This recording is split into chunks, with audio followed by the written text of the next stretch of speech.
And it looks like we're live. Thanks for joining us. I am Mitch Nemo. This is. Davy Deathray. See how that works? That's fantastic. We did not plan that, by the way. Nope. It just popped out. It's that, just saw Late Night with the Devil last night, so I'm feeling the live game. Yeah, we're just shooting from the hip here. Indeed. And I got a. Oh, for the love of God. I am, just so everyone knows, I'm also checking to see if I'm echoing on my channel because I have a paranoia. Yeah, everything sounds fine here. I did just turn my other laptop down, so everyone in the chat, if you guys see me looking to my left, I'm just trying to keep track of things and Dang it, see my how uh, everything's going. my Womp Stomp Films trailer is still playing. Well, on Rumble, you have to have a placeholder video that plays before Oh, okay. your video, Okay. and Yeah. I took a Never Hike Alone 2 trailer and edited it down to about a minute and did a little voiceover on that. Too cool. And I'm still using that as a placeholder video until the Indiegogo campaign shuts down at the end of this month. That's another thing I need to get better at with YouTube is better intro stuff. Right now, I'm just sort of like, well, whatever. I'll just roll with what I've got. But I see some people that have got some impressive, it really ups the production value. Oh yeah, I mean I'm a hack by comparison, and I'll admit it. But let's get it. I can't tell yet if I'm echoing because it's taken a long time. I might have to refresh my I don't think whatever you you have. are, but we can check this out here. I can. Okay, now I can check. Hold on. Okay, it works. It No works fine. echoing, no echo. Nope. We're good. All right, good to go. Now there we go. Okay, so we were talking earlier, and I think it's only fair for us to tell everyone watching what qualifies us to give advice of this nature to filmmakers. And you had an experience that I think kind of lays it out perfectly. Yeah, I back in 2001, I went to the Art Institute in Seattle, and your first semester they make you. I went there for music for audio engineering, and they make you take a class in each one of their disciplines, essentially, just to make sure that you're in the right place. To me, it seems like a money making scheme, but whatever.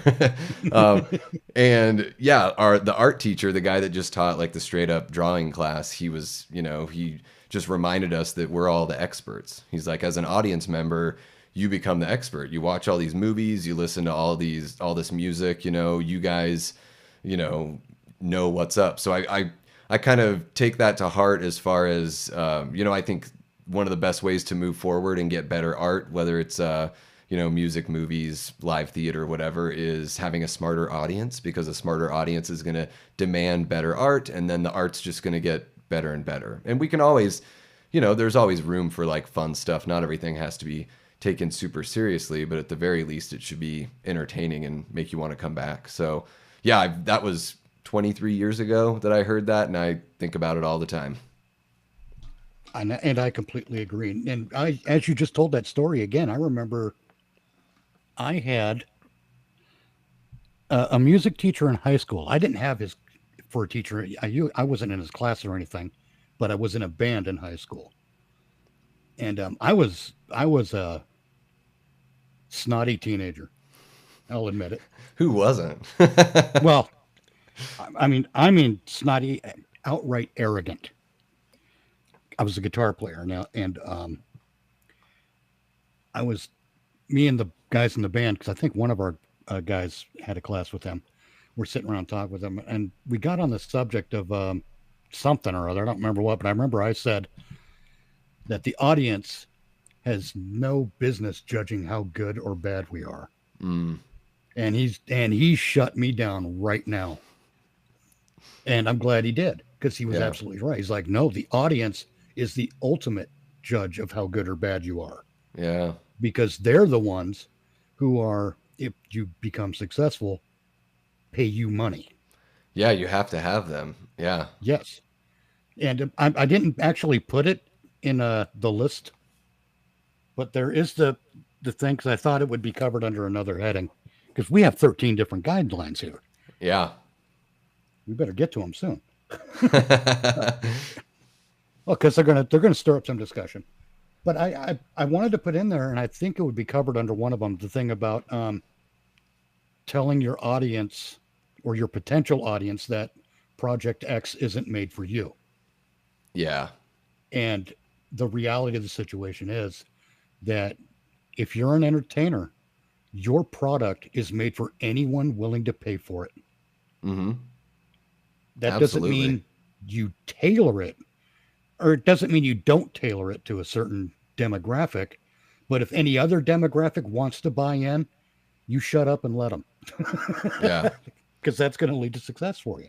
Absolutely. Yeah, and I think also just remembering the, the audio if it's a property that's already had success, then that audience is the foundation. So Oh yeah, you absolutely, I understand wanting to try different things and make things modern and all of that, but I think that there's still a way to walk that tightrope, say what you want to say and still please the people that built this thing.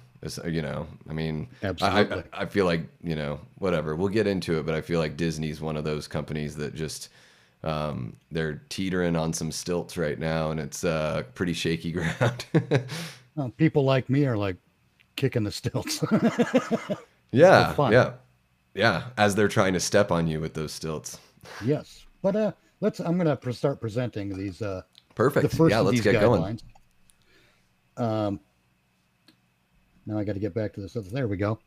And the first one I came up with, and this is based on a television thing that I know is often done. It was the one I know most about is Star Trek: The Next Generation.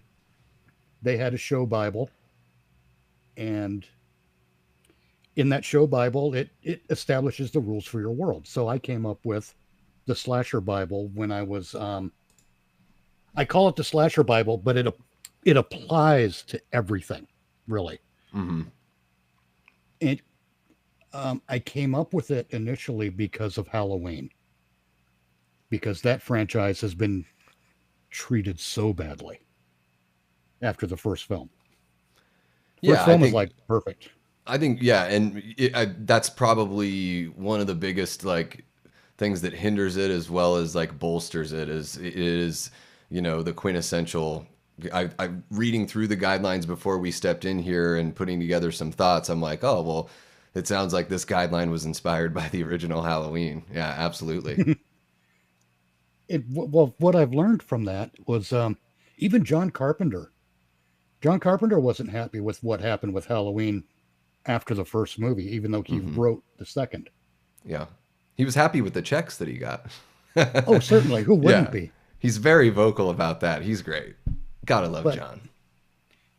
what really put me in this headspace was um, both Halloween and watching Never Hike Alone, because Vin DeSanti and Womp Stomp Films, even though they took Jason Voorhees and made a new uh, direction to take him, they didn't crap all over everything that came before. Hmm. And that's knowing the rules of your world. Hmm. That's following the rules of your world in many ways, because uh, the best example I can think of, the first time I watched that movie, Never Hike Alone, I was like, do you remember when you were a kid, Saturday morning cartoons, that kind of thing, Oh where yeah. you get right into that show and you're right up close to the TV sitting there watching it.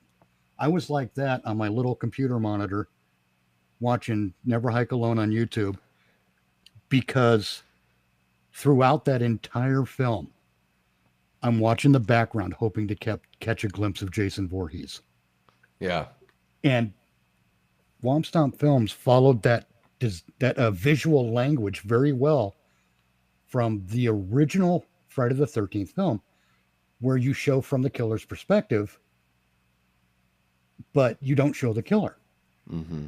But I'm still, it pulled me right in, and I'm there like a 8-year-old kid watching a Saturday morning cartoon going, wow, Yeah, you and know? that the original Never Hike Alone. I mean, you have such a Andrew Lady is such a charismatic performer too. So Oh, yeah. it hinges so much on his performance. So of course the writing, he's got to have good stuff. Good material to come off as like a real person, which I think he genuinely does. So that's the thing is you're jumping on a treadmill that's already moving because you gain the Because it's a knowledge fan really. film.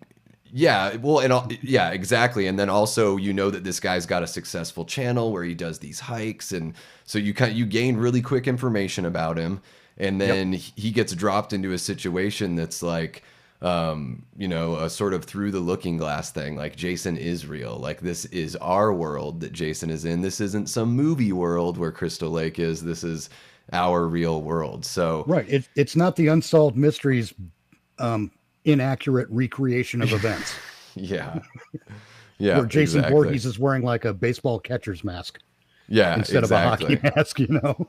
Yeah, and Vin is man. I mean, he's as far as you can see why he has so much success as like a producer and a writer, director, performer, and all that because he really does like dot the i's, cross the t's, all that kind of good stuff.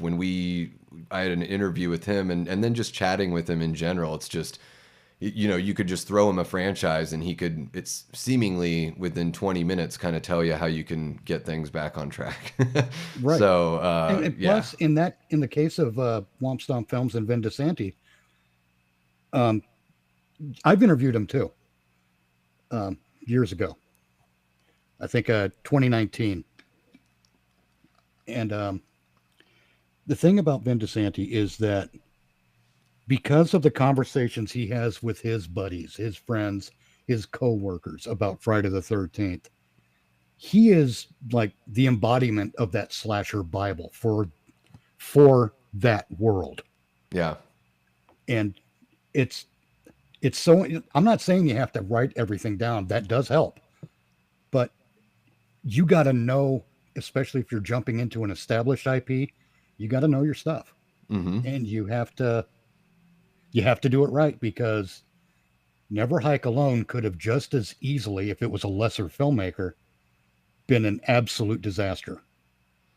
Yeah, and people are still discovering it too, which I think is really interesting. I That's actually, just criminal. well, I saw somebody on Twitter today that was like, "Has anyone seen this fan film Never Hike Alone? It was pretty all right." And I'm jumping I'm like, "I freaking love this movie, and you should watch Never Yeah. Hike in the Snow and Never Hike Alone too." Like they just keep on, they get better and better, and Womp Stomp really knows what the heck they're doing. So. Yes. I mean, just imagine being able to see it for the first time, and not only that, but being able to immediately go and watch Never Hike in the Snow, which is like a really cute way of doing a prequel. We'll get to that, I Yep. think, in one of the rules, and because it's not really, but it kind of is, and then following it up with Never Hike Alone too. Just being able to watch all of those together, I'd be Oh, it's frothing at the awesome. mouth.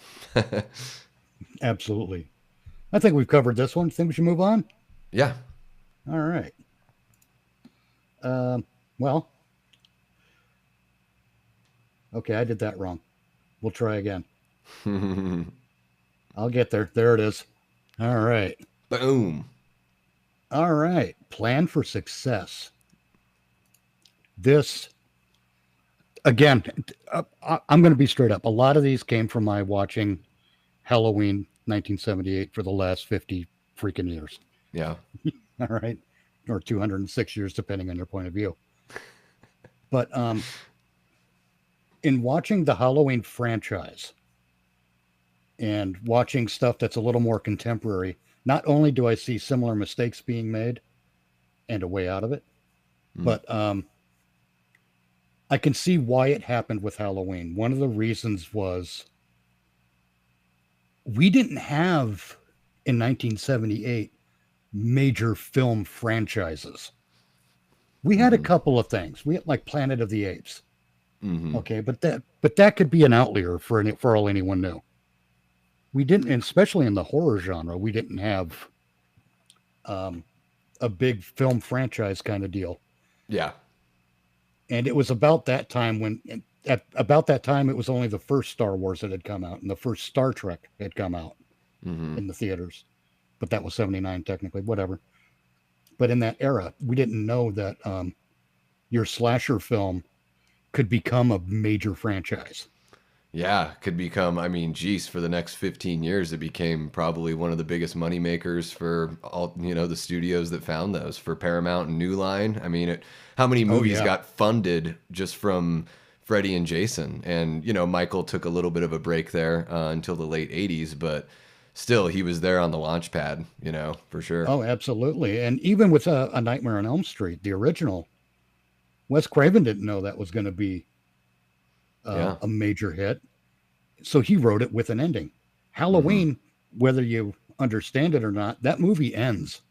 Hmm. The fact that it ends with Michael disappearing, yeah, okay, it leaves it open for a sequel, but I don't think that's the point Carpenter was making. Yeah, I always took that as, He's that everywhere. yeah, that you can't like you can't kill evil. That like maybe that version of evil is gone, but the potential for evil in humanity is still alive. That's what I always kind of understood Yeah, it as, right? right. But because we never saw him, we bring him back in another movie. We got to make more movies. Got to Let's make try to that get some money. boobies in this one. People like to see boobies. Boobies, some more blood, and a lot of meandering. I mean, I don't get me wrong. I've got a soft spot for the first Halloween too. It was the first one that I actually saw because I just happened to put on the USA Network. They're running through a Yep. marathon. That was the one that was on. So I do have a soft spot for it, and it does have. I think Dick Warlock is great in the role. He's a suitable replacement for Nick Castle, and there's some great moments, but. Absolutely, it's a far lesser film and a totally different tone and approach to a Yes. slasher. Whereas the original Halloween is much more like Psycho meets like Peeping Tom or something like that. Right. But point being, back then, even with Friday the 13th made a really interesting leap going to Jason. Yeah, Kind of it's kind of brilliant it because is. that's what led to the success thereafter. Yeah, and And it. Sorry, go oh, ahead. go on. No, please continue. Well, and also it gave them an excuse. Like when they did want to kill Jason in the final chapter, they're like, well, they can, they bring in Roy as like kind of a who done it for part five, and it's like, well, it's not the first time that they've replaced the killer. So Right. it may seem like kind of weird looking back at it now because Jason is he's the icon of the franchise. He's what you think of. But back when they put out part five, like, I mean, for all we knew, there would be a different Jason, like, from there on out, right? So, Yeah. Halloween yeah, doesn't get to really operate on that same kind of playing field at all. No. And like I said, back then they didn't know to plan for success in that way. We know it now, Hmm. and yet we still get the Scream franchise. Yeah. Well, Now, and now, even what happened with David Gordon Green's Halloween trilogy, which like oh I yeah, like those movies so much more than most of the sequels. Like I really do, but it doesn't mean that they're not without their flaws. They certainly have their flaws, and maybe everything that went on with the pandemic kind of it might have changed a little bit of the direction that they took things, but also. That was one of those things where it seems like they were doing their best to plan for success, and they made a couple of decisions that just didn't really pan out or just weren't really well thought. right. Which I'm sure we'll get to as we move on. But yeah, it is like you're saying, it's tough to plan for that in that era back in '78. But also, you don't want to like get too ahead of yourself, but you want to kind of give yourself an option A and an option B, right? Like you put Yes. together, you write a great a script, a story that you're really happy with, and you leave it ambiguous, sort of like, I mean, even Nightmare on Elm Street is kind of ambiguous the way they end it. Yep. And then you figure out, okay, it's a hit and they want a sequel. Boom, we already know where we want to go. We're not scrambling trying to figure it out. Or, B, it's not a hit and well, it's still a good story as a standalone. Yeah. I mean, you have to write it as a standalone in order to plan for success. So your movie wins. So you make the money. So it's a box office draw, whatever. Hmm. You got to do that, but at the same, and that's not easy to plan for that part. Yeah. But if you know what you're getting into, if it's a superhero, if it's a Star space Wars. opera, Yeah. Yeah. if it's a slasher, if or any other kind of horror film or monster movie, you know what you're getting into, so you know how to you. I'll try that again. These genres come with sequels or sequel concepts baked in already. Hmm. So you can utilize that, come up with one of your own, but just tell a good story in that first movie. And I think the way to do that is honestly to tell a human story that, well, we'll get to the make sense part, Hmm. but tell a human story. I've always read that, or I think it was Harlan Ellison. You familiar with Harlan Ellison? Yeah. Okay. I believe he said that the best science fiction is always a story about humanity. I Yeah. think it was him who said that. And he's right. Whoever said it is correct. Hmm. That I mean, we don't have to write Shakespeare in outer space. Now someone's Yeah. going to. God damn it. Well, yeah, you have to have something that, like, at its core is relatable to everyone, and then you surround that core with, just little With tinges of experiences that you've had or people that you know have had, and you fill the world with these, well-rounded characters. But at its core, it can be, kind of, yeah, reduced to then you find something out one of simple those and characters is universal. a robot, you know, Yeah. and and that brings up the relatable human story of humans having to deal with mechanization and Hmm. AI and stuff like that. Yeah. Well, and each And story has to relatable. be, yeah, and each story, I think Star Wars, the original trilogy is a really good example where each film has to stand on its own and, tell its own story, but then it also kind of like a song in an album. It's almost like, the trilogy or the greater story that you're weaving also needs to sort of represent the same dynamic ups and downs as that a one single movie would have. You know what I mean? So it's like Right. when you listen to a record, a great record that you love, you might notice, oh wow, about the like fourth or fifth song, it kind of delves into something a little different. And then maybe about the eighth or ninth track, it delves into that familiar kind of territory where maybe if it's a harder record, you get a couple softer songs and then you end it with a bang. And then when you look at the whole timeline of the record, you realize that it sort of fits the structure of a song. And I feel like a series of films needs to have that where each film can stand on its own, but then it also can, be weaved into something greater. Indeed. In my chat, I've got Tier Alexander who writes, I would have loved if Halloween followed Halloween 3 and became an anthology series. Yeah. See my video on Halloween on my channel, Tier. Yeah, well, and that's one of those things where it ultimately wasn't successful enough at the time, so that's why they couldn't do that. So there was Right. a pure Well, and financial reason why they couldn't, but it is a good idea. And then it's interesting because it would have put Michael's story. I think it would have made Halloween 2 in retrospect look a lot better than it does because it would have been it like, might have. oh man, that really cool two-parter with Michael Myers, and we'd be saying right now, I wish they'd bring him back. Like Yep. that's what that would do if they kept on doing that. And man, I still think like the Saw franchise did that where every Halloween they put out a movie, but it's all the same kind of story.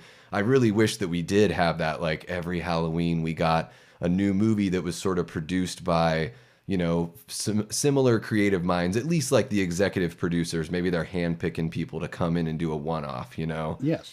Yeah, And still make it an anthology series. absolutely. Yeah, Season of Now, the Witch is really good. To me, it reminds me of like a Twilight Zone or Outer Limits kind of story. I really like how it's yeah, told. absolutely. It's What pretty damn bothers me, good. the one thing that bothers me about Season of the Witch is that it feels like, in many places in it, it feels like a made for TV movie. I Yeah, mean, it's and some of the and that puts acting. me off a little bit. Yeah, I think that's, yeah, maybe some of the acting. I mean, I love Tom Atkins is great, but is it Stacey Nelkin? She's okay. Is she a robot the whole time? Maybe that explains some of it. I mean, Maybe. Dan O'Hurley, he is amazing as Oh God, yes. Connell Cochran. But yeah, some of the like the Bud and Bud Jr. and like that family, there's a little bit of that kind of like made for TV movie kind of vibe from some of those performances. But it looks great. I mean, Dean Cundey still came back and did the Oh yes. cinematography for that, right? And then you have Oh, Dean Cundey's a genius. oh yeah, and everything he makes looks so damn. Have I you? mean, well, maybe not Jack and Jill, but everything I'll have most. to show you my collection. I went through the Halloween 1978, right? Mhm. And I just grabbed a bunch of stills from it. And oh, what was that guy's name? It was an artist, 20th century artist. Oh, let me try to find the Okay. name of it. Um, it's What right an, there on my desktop. while you're looking for that, I just want to mention too another thing that I think makes Halloween 3 again, talking about having like kind of a creative team that's consistent is you have Carpenter and Howarth doing the music. So it's not only Dean Oh Cundey's yes, visuals but the music as well. So I think and that's that one of is a those things. huge part. Yeah. Oh my gosh, I think that music is more important than what you see on screen because what you see on Sometimes, screen doesn't work without the right sound design and without the right music. And like you were saying, we might talk about it later here, but you and I had chatted about that whole, the modern music in the Scream franchise, and I think that it kind of had its place in the mid '90s. I think that that was like the perfect yes, time. A lot of movies were doing that, and then, but it's almost like one of the things that Scream should do, and I think that when Wes was still around, one of the things that it did do, especially in Scream 4, is he modernized it. So when he like, I really like Scream 4 a lot. I think it's the best sequel because Wes really kind of lets it fly on that one and actually does something that I think is the most different as far as it's a bit more violent, bit more visceral, and all that stuff. But yeah, yeah. having that creative team sort of oversee it and usher it into a new modern age and make sure that it's keeping current, right? Oh yeah. Um, Edward Hopper is the artist I was thinking of, the painter. He did that painting Nighthawks, which is the view is outside of a diner looking in like Mm-hmm. 1920s New York or something. Yeah, yeah, I grabbed a bunch of stills from the original Halloween, and I can imagine Edward Hopper painting those. yeah. I see what you mean. Yeah, because John's got that specific kind of style in that movie, and and especially where Dean puts the camera. Yeah, Um, yeah, the original Halloween to me just seems like it gets better and better every time I watch it. it really does. And People it are going to get is, sick of us talking about it, honestly, I mean, on this. it is unreal to think that they got it that right on that first Yeah, try. well, again, isn't that planning for success though? I mean, I'm, Carpenter didn't just get random people standing in a line somewhere. yeah, he's a very specific taste kind of guy. Like he is, Yeah. I think he rubs a lot of people the wrong way. I've watched an interview with him where he's sort of like tearing apart some of the bigger filmmakers that were his kind of his peers at the time, or maybe just a little bit ahead. And he's just sort of like, they're just kind of boring. And watch it, John. But I guess that's what makes John John, and that's what when he puts together something like Halloween or The Thing or gosh, I'm trying to think of or In Ghosts the of Mouth of Mars, Madness. Yeah, just stuff that's yeah, Ghost of Mars. Just Escape from New York. he's a different kind of guy. Escape from New Yeah. York, absolutely. Yeah, Big Trouble in Little China. Like he is a guy that's not really interested in like, well, let me just replicate the same thing. He's sort of like, well, what's the next like really fun thing I can do? Like, what are Yeah. all the genres of film that I like, and can I make one of each, please? you know? Yes, exactly. It's part of his genius, I think. hmm But yeah, plan for success, maker of Absolutely. movie, film, and TV and streaming. I think TV streaming are two different things, by the way. Yeah. It seems in entertainment news and in entertainment commentary, we tend to conflate them as the same kind of thing, but they're hmm not. Yeah, yeah, they're it's almost like streaming is somewhere in between television and film as far as the way they because they prepare all those episodes like, they put them all in the can and then kind of release them all at once. Whereas the old days of television, if halfway through a season, if something wasn't working, they're trying to course correct, for the Or in the second case of half. Firefly, they just kill it. Yeah. Sorry. Yep. Unfortunately. Yeah. It's an open wound. Yeah. That Serenity movie is still really good though. I mean, I Yes, it know is. it can't replace like having a nice healthy run of Firefly, but I tell you what, when I saw Serenity, I was like, well, that's the closest thing to Star Wars since Return of the Jedi, right there. Exactly. And let's move on to number 3. One of my Oh, personal Nelly. favorites. This a lot of people misunderstand what I mean. I used to say politics ruins entertainment, but I've Mm. adapted. I've been criticized for that, and I took the criticism. Now I say activism ruins entertainment, but it's still politics. Yeah, a more extreme and version. I want to be clear what I mean by that. I don't mean that you can't have a political thriller. Part of what makes Captain America Civil War such a damn not Civil War, the Winter Soldier. Part of what makes Captain America the Winter Soldier such a damn good movie is that it's a political thriller with a Yes. superhero in it. Yeah. It's a genre And film. that's where Marvel did it right. Yeah. And when That I say phase no 2. activism, what I mean is you don't have a Scooby Doo movie and just break in the middle of it so some some weirdo in a costume can turn to the camera and say, "Now let this be a lesson to you kids out there. Yes, yeah. The Don't hit smoke guns," or whatever the message of the week is. Yeah. Yeah, the whole idea of I Kate and I, my wife, we were kind of talking about this because, there's a musician that she used to really like that basically was like, well, I don't agree with like essentially the genre that made her famous.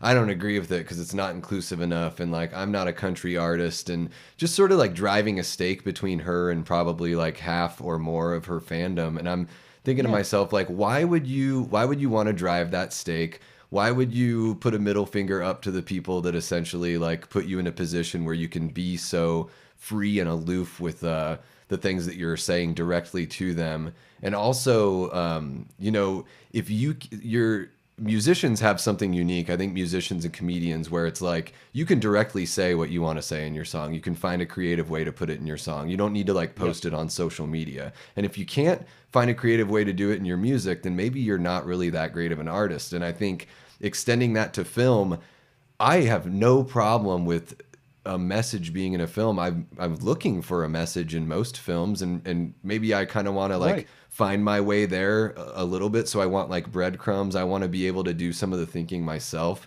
So I don't know if it's creative people not being able to trust the audience because we've dumbed down the audience so much, or if it's just that they lack subtlety. The first three Romero Dead films, I think, do a really good job of being socio-political. Like they're a snapshot of a time in our nation's history.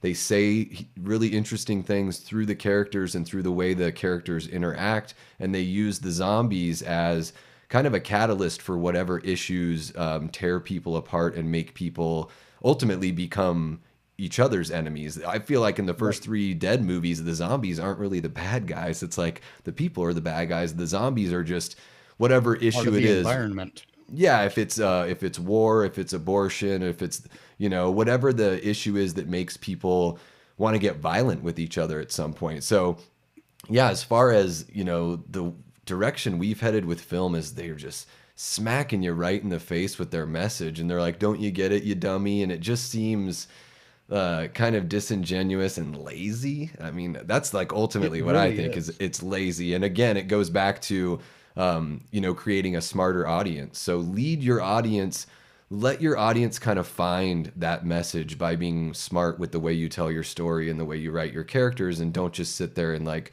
preach to them about how they need to be better or do better, whatever they did in that Falcon and Winter Soldier show. I couldn't watch after like the first Oh, yeah. episode because they're I just actually watched it all the way through to the last speech that Sam gives. That's cringy as all hell. And in that speech, that's cringy as all hell, he does say something that's really relevant.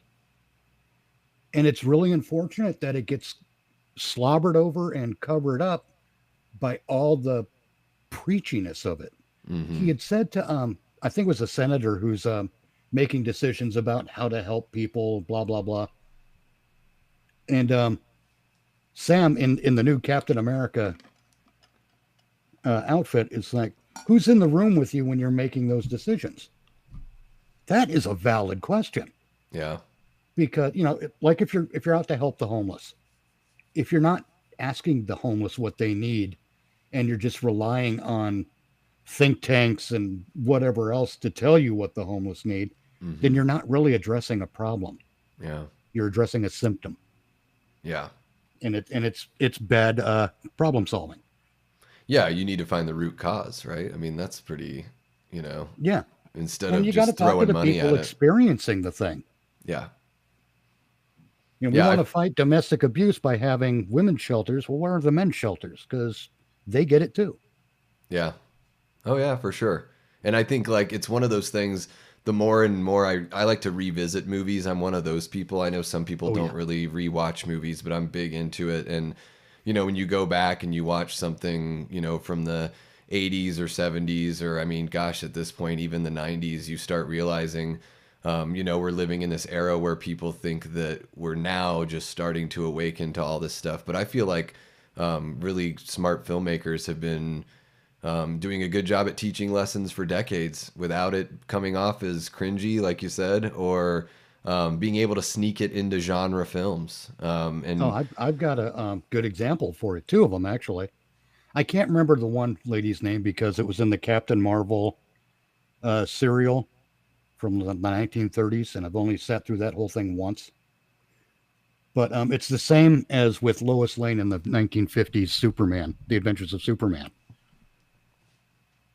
We are conditioned to view her as a damsel in distress instead of viewing her as a take no shit go getter who yeah, will chase after her story regardless of the threat against her. yeah, We've been conditioned not to see the strength in that character, and that's bullshit. Lois yeah, Lane, played by Noelle Neal, by the way, who did it beautifully, kicked ass. Just because oh no, she's a regular human woman who gets thrown off a building and can't fly. yeah, Yeah, maybe she put herself in the situation to get thrown off the building, but she made that choice. She went because she's a go-getter. yeah. She's gonna find the truth whether you like it or not, whether gravity likes it or not. Fortunately, Superman's on her side. Yeah, it's not like she's kidnapped every single episode or, or every Well, single no, she issue. is, but it's the reason is because she's going after the story or she's going after the truth about something. Hmm. Yeah, It, exactly. it's not just because she's it's within the vicinity of a fainting couch. you Yeah. know Yeah, Lois has always been a real go-getter, just a yeah, very, very motivated, independent woman. And Superman helps lots of people. Superman yep, helps men and women. So it's yeah. like, of course, he's going to help Lois more because she's one of the main characters. So, Well, are you plus he saying loves her. are they saying that they want us to get rid of these female characters? I hope It's not, because I, Lois Lane is a badass. oh, she's awesome. I mean, and even like God, I mean, you can go back to what 45 years back to the original Alien, and that's a really interesting. I mean, before Ripley is like the badass that she is in the final act of that film, she's still the only one on that ship that wants to do the job the right way. Like Yeah. her whole job is protocol officer, and I think a lot of people miss that when they watch Alien. Like Oh yeah. her whole point in that story is to tell these people like you guys are going against every single directive we've got. I'm not going to allow it, and they completely circumvent everything that she's trying to do.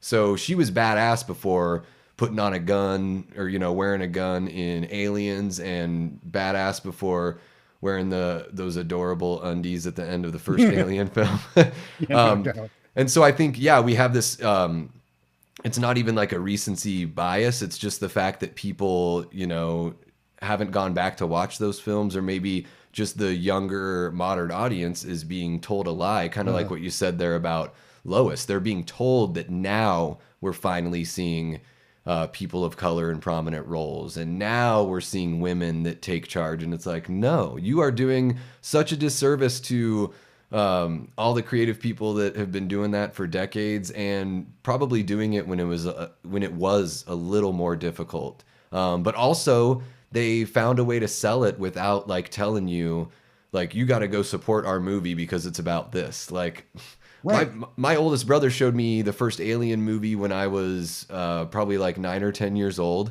and never once did we have a discussion about how cool it was that a woman was like the lead.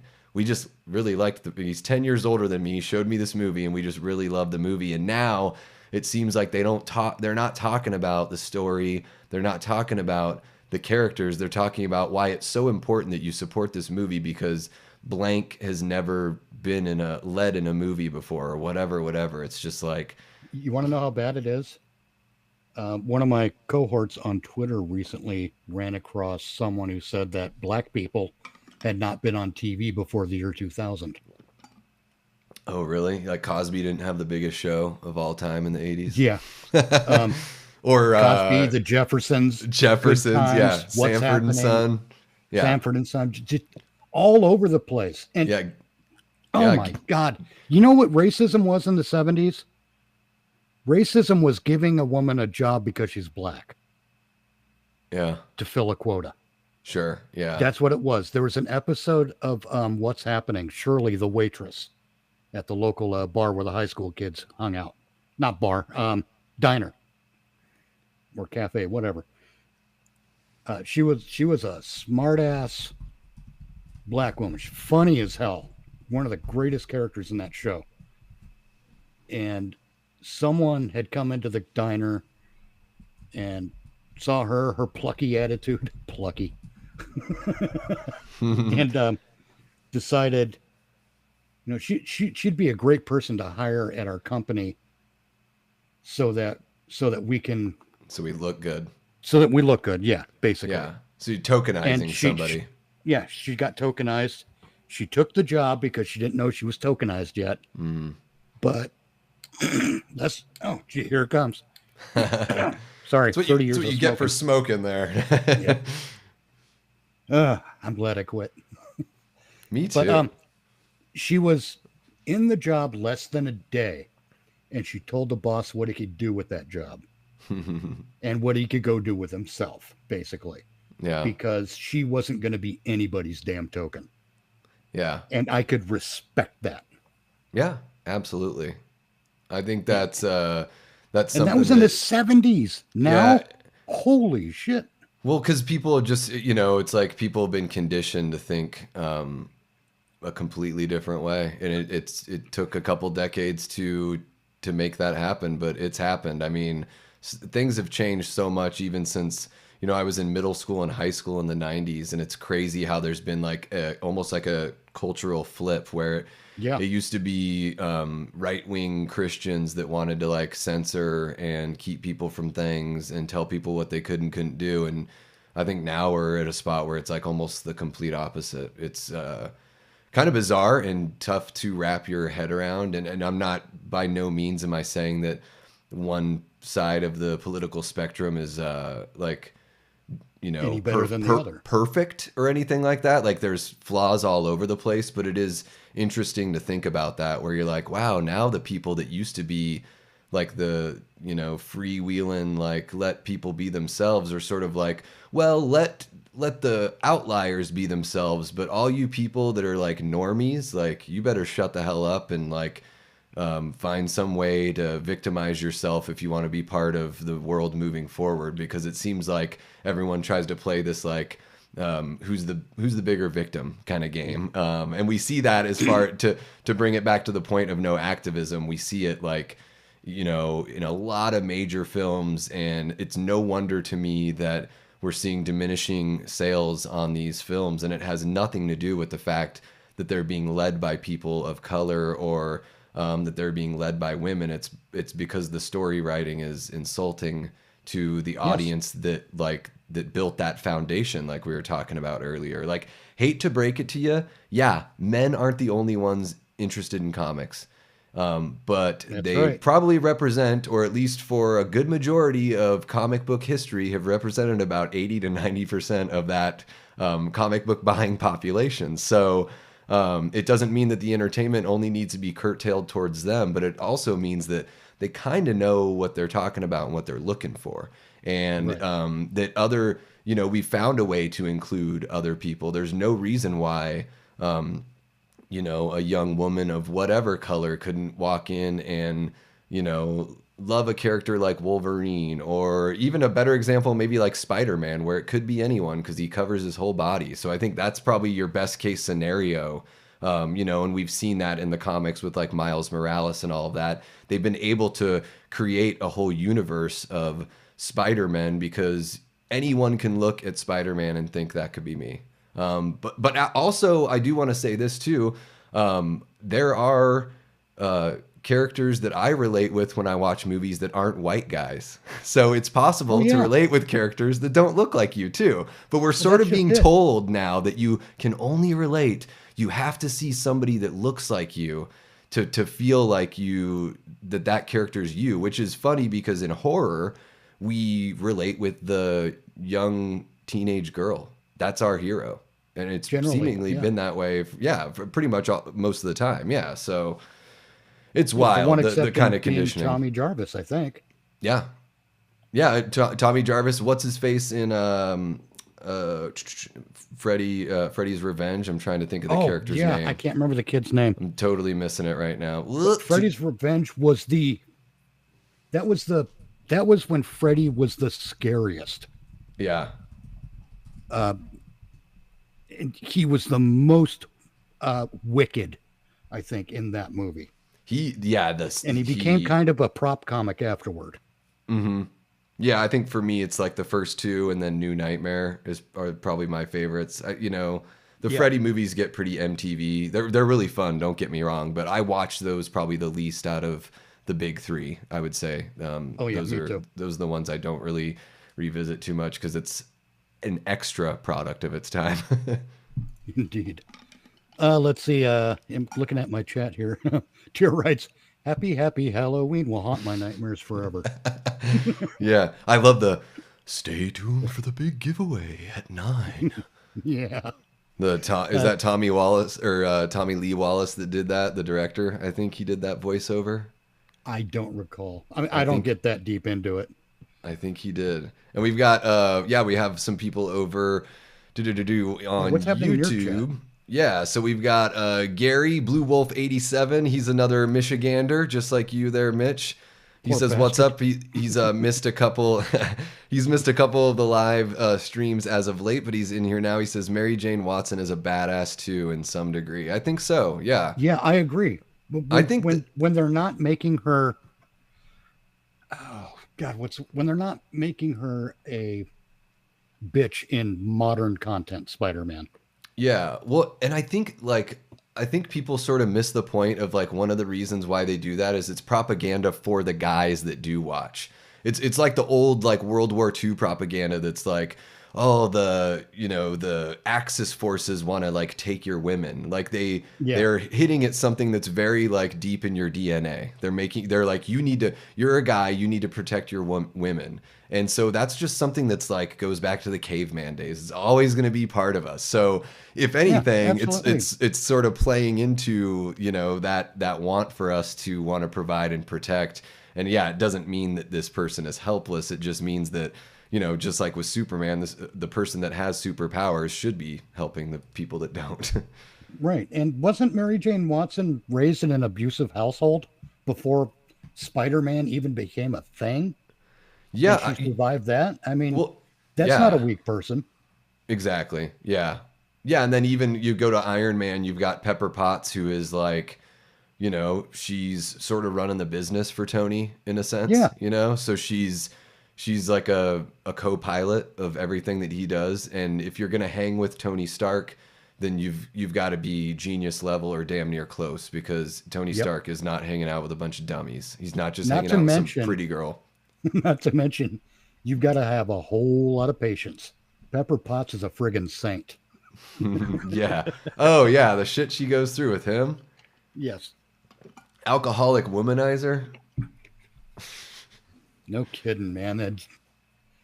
Uh, have we beaten the hell out of activism yet? I think we have. I think we have. I think, Okay. and I think the great thing too is I think more people are kind of coming around to that. I think I think so. it's really just the people in Hollywood that are like, no, no, no, we're not done with it. But I think most of the audience is like, yeah, we're done with it.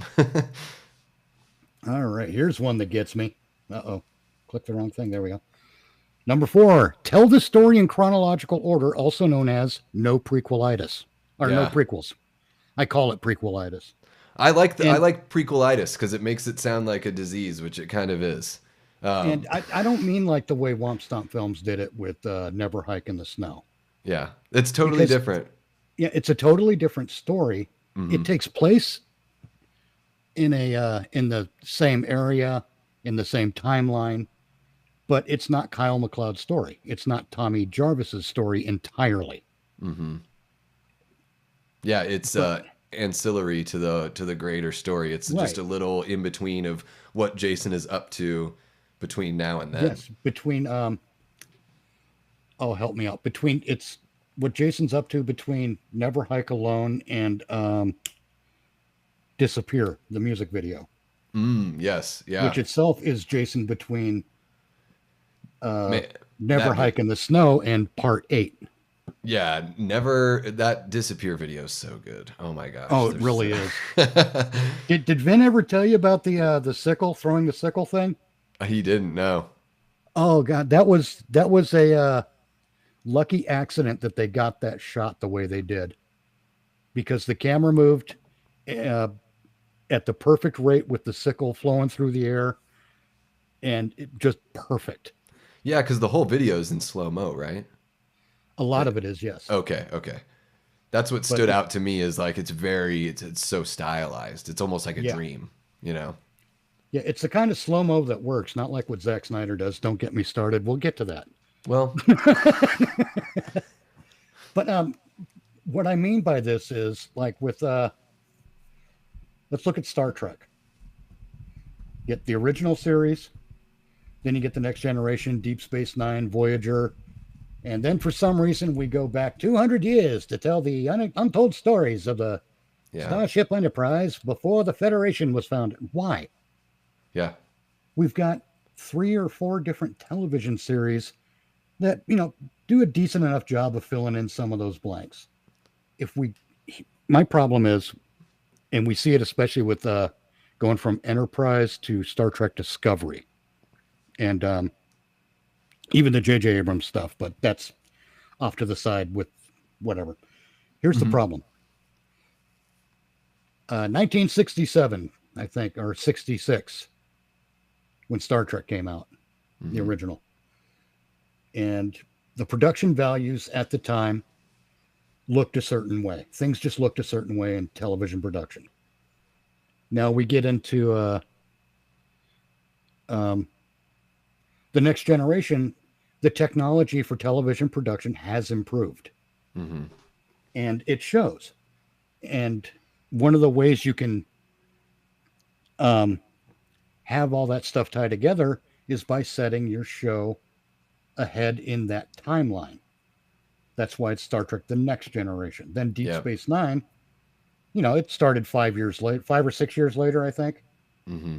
And again, the technological leap wasn't huge, but it was there. Yeah. And again, you place the show where the production technology is, Hmm. or in relation to the production technology. Since production technology doesn't go backwards, and now we live in an age where we can make things look like they're holographic controls and all that Mm. stuff. You don't go Yeah. back and make Star Trek Discovery that takes place 13 years before the original series, or 10 years before the original series, Yeah. because you have a disconnect between the technology in the imaginary world and the technology in the real world. And Hmm. if you notice, I don't know if you watch Star Trek at all. or if you care about it. I've But seen a handful of the films, and I've seen some episodes of Next Generation, but I am by no means am I a nearly fan. as knowledgeable. Or I mean, not that I'm not a fan. I like what I've seen for the most part. So, Oh, but okay. yeah, I'm just not as invested or as knowledgeable to talk. To go into all the nitty gritty. But I totally I understand what you're saying. Like I get where yeah, it makes when you take a leap forward in time, you're gonna have better production just like we have now. Also, I Right. think that going back to prequels, this is something that I, talked about on a few of my streams as well. Maybe too much, who knows? But I feel again, it's kind of lazy. You are essentially just trying to. It's like nostalgia bait for the people that liked the In part. the original idea. The only time a prequel really makes sense is if you were going to go tell a story that's outside of the main line that you were telling Yes. previously. So, like the Never Hike, it's the only character that really overlaps. I guess until Never Hike Alone 2, the only character that really overlaps is Jason essentially in Never Hike in the Snow. So it's like And this Tommy. little yeah, he's there a tiny bit, but it's not as Yeah, you're not trying it's to more Dr. Hill's story and Sheriff Mhm. Vinny. Yeah, exactly. So, Rick. yeah, and that's one of Rick those Lund. things where, I feel like you just, when George Lucas went and did the Star Wars prequels, it's like, what's the point of this? Like everything that I need to know about what happened in those prequels, like Obi-Wan told me in the 3 films that we already had. Like we Right. already like I don't need to see Anakin like grow up, fall in love, turn to the dark side, especially the way that they handled it. They like didn't really handle the storytelling very well either way, so they Oh, couldn't and it even was a like high school surprise drama. you. Yeah, he couldn't even find a way to like surprise you or make you think that it wasn't going to go that way. And so why would I want to watch and see all that stuff happen when I already know what the result is? Same thing with the I know why. Furiosa money. I think I know why he did it. Because it's cheaper to hire unknown Hayden Christensen, unknown Mm, the kid who played young Anakin. I can't remember his name now. I'm getting old. Um, the only person who was really known, I think, was wide scale was Sam Jackson, hmm Liam Neeson, and Ewan McGregor. I don't think he was very widely known at the time. Okay. I mean, I he think had been he might have been on the up, but I think he was still coming. Oh God, that sounded wrong. Um, well, he had, Train Spotting was a pretty big hit, and yeah, yeah, he was definitely like when I I don't mean, think he was household name yet. no, but when they announced the movie, even I was like, okay, I don't even think I'd seen him in a movie, but I knew who he was at that point. Okay. So he was kind of It yeah, I, was I guess that Natalie makes Portman. sense. Yeah, that Natalie she Portman, and she was still young adult at the time. yeah, I only think. people that knew Leon the Professional would have known her at that point. Like she Yeah. was, I mean, I don't even Excellent know what movie, she by the way, did Leon the between. Professional. Oh my God, what a Absolutely, fun movie! yeah, absolutely. But I think it was cheaper to hire them than to hire uh, Harrison Ford, Mark Mm-hmm. Hamill, Carrie Fisher, Tall McTall Man. I can't remember his name. Who played Chewie, the Wookiee monster. I do that. I mess up these things on purpose I sometimes know. because I'm trying to think of his name. It's so tough sometimes when you're on the live stream. I know because I'm on the spot now. But I think it was cheaper to make films with relative nobodies than it was to make a film with Harrison Ford Yeah. and Mark Hamill and Carrie Well, Fisher, essentially. and really, I mean, all he had to do, I would have loved it if he just went straight to episode 7, because really, you just need to bring Yes. Mark Hamill back and you tell his story, and Well, and the other Timothy Zahn characters has can laid the find peace. groundwork Yeah, yeah, the heir to with the empire, or is that what it is? yeah. Yeah, All you had to do was tell that story. The hard work was already done. yeah. I mean, and you You can know, even if you want to veer off, you can be like Leia and Han have found peace. They've moved somewhere, and now this is solely Luke's fight. Like they helped him get through a bulk of the fight, and now yes, now we're gonna tilt focus over to Luke, and he's gonna go on his journey from here, and he's gonna have his dance with the dark side, and yeah, and exactly. we'll hope it doesn't end the same way it did with Anakin. But yeah, I mean the prequelitis thing, it is you know, no ideas, no fresh ideas, or you don't want to tell something that's a bit more daring. That friggin' Furiosa movie that's coming out is maybe like the most unnecessary shit I've seen in a really long time. Like, and I think the whole Mad Max world, it can be really fascinating. However, I'm just like, I'm so much more interested in knowing like how things go now that Furiosa like won in Fury Road. Like, I want to know what kind of challenges she faces, like on the other Afterward, side of what that, you happens? know? Yeah, You it's know, like a lot of the questions we get when have you ever wrote? I'm good at language words. I wrote in a few things in my time. Damn straight. No, have you ever written something and it's incomplete and you have a friend read it, right? They ever say, do they ever ask you what led up to this, or do they go, what happens next? Yeah, They exactly. ask, they ask what happens next. It's just dipping into the well. It's I mean it's similar to like the whole remake game, but I think that sometimes it's like even lazier because at least a remake you like it's calling it like it is. It's like, hey, this is Well, yeah, and a remake or a retelling, and some of the remakes are actually really good. I'm trying to think of a feature length prequel that has actually been good, you know, and different. Like I'm not talking Godfather 2 like half prequel half sequel, like I mean like a right. tried and true Well, prequel. like when they did the newer Alien films, the first one they did, that's supposed to Prometheus. be a prequel to Alien. Hmm. Yeah. Um, we have run into that same problem. The technology looks too good for the Hmm. universe that movie inhabits Yeah. because our modern filmmaking technology looks too good. Hmm. There was another one. Good God, what was it? It'll never come to me now. But do we really need to know what Captain Kirk's parents were arguing about the day he was born Yeah. to know Probably that not. Captain Kirk is a great starship commander? No. Do we Yeah. need to know why Han Solo has? There you go, Solo, a Star Wars story. Oh my gosh. Yeah. There you go. That's a good example That too. one was so bad. It really was because they took everything, they took every minor detail from the three films that Yeah. Han Solo was in and had to explain every single one of them. It's almost like they took an idea that like would have made a fun video game to play and just decided to make a movie out of it. Like, oh, you're Yeah, gonna go on a collecting mission. I actually thought like when Rogue One came out and everyone was like, "Oh my God, this movie's so amazing." I was like, eh. no, it's not. I was like, No, it isn't. it looks good. Yeah, it's I pretty. like the look and I like that they make things look dirty and lived in and that's all cool, but like also I don't need to like I already know everything I need to know about this whole story. Nothing new was really revealed and like the big thing for me was it felt like seriously it felt like a video game. Like every 10 minutes you're on a different level, they're in a different planet. And In a different bit of gameplay, and then you get the cutscene. yeah, and what's her face?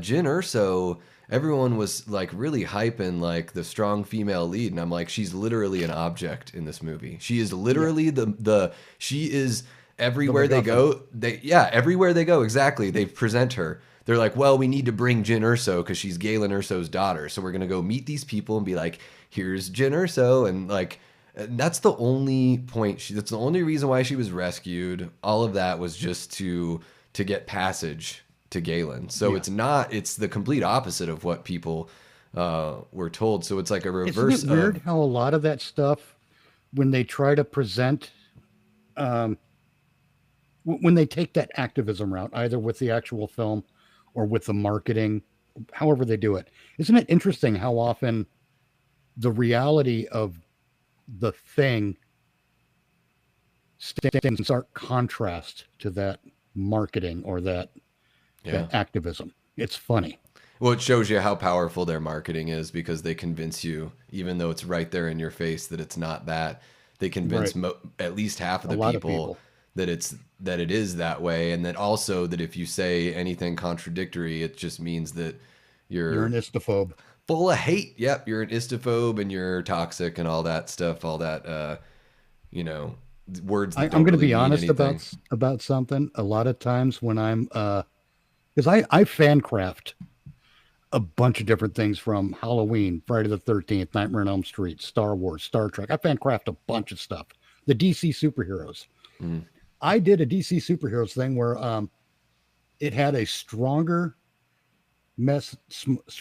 air quote trans type story and acceptance messaging than any trans acceptance movie could ever pull off. Me and another friend just sort of we're just talking about like, it'd be fun. Let's do what they want to do, but do it better than them, mm-hmm. and do it through analogy and not be preachy about it. Mm-hmm. It was about a Supergirl clone Oh, okay. who was she would be trans Kryptonian, if you will, because part of the DNA used to create her was Amanda Waller's. I don't know Oh, if you're okay. familiar with these characters, Yeah. but so instead of like Supergirl who's got the blue eyes, this clone has brown eyes because that's part of the genetic difference. Mm-hmm. But by the end of the adventure, Kal-El and Kara accept her as part of the House of El, and they give her like the key to the Fortress of Solitude as a gesture of their acceptance. Mm-hmm. And that story, and I'm telling it in very light detail here, Mm-hmm.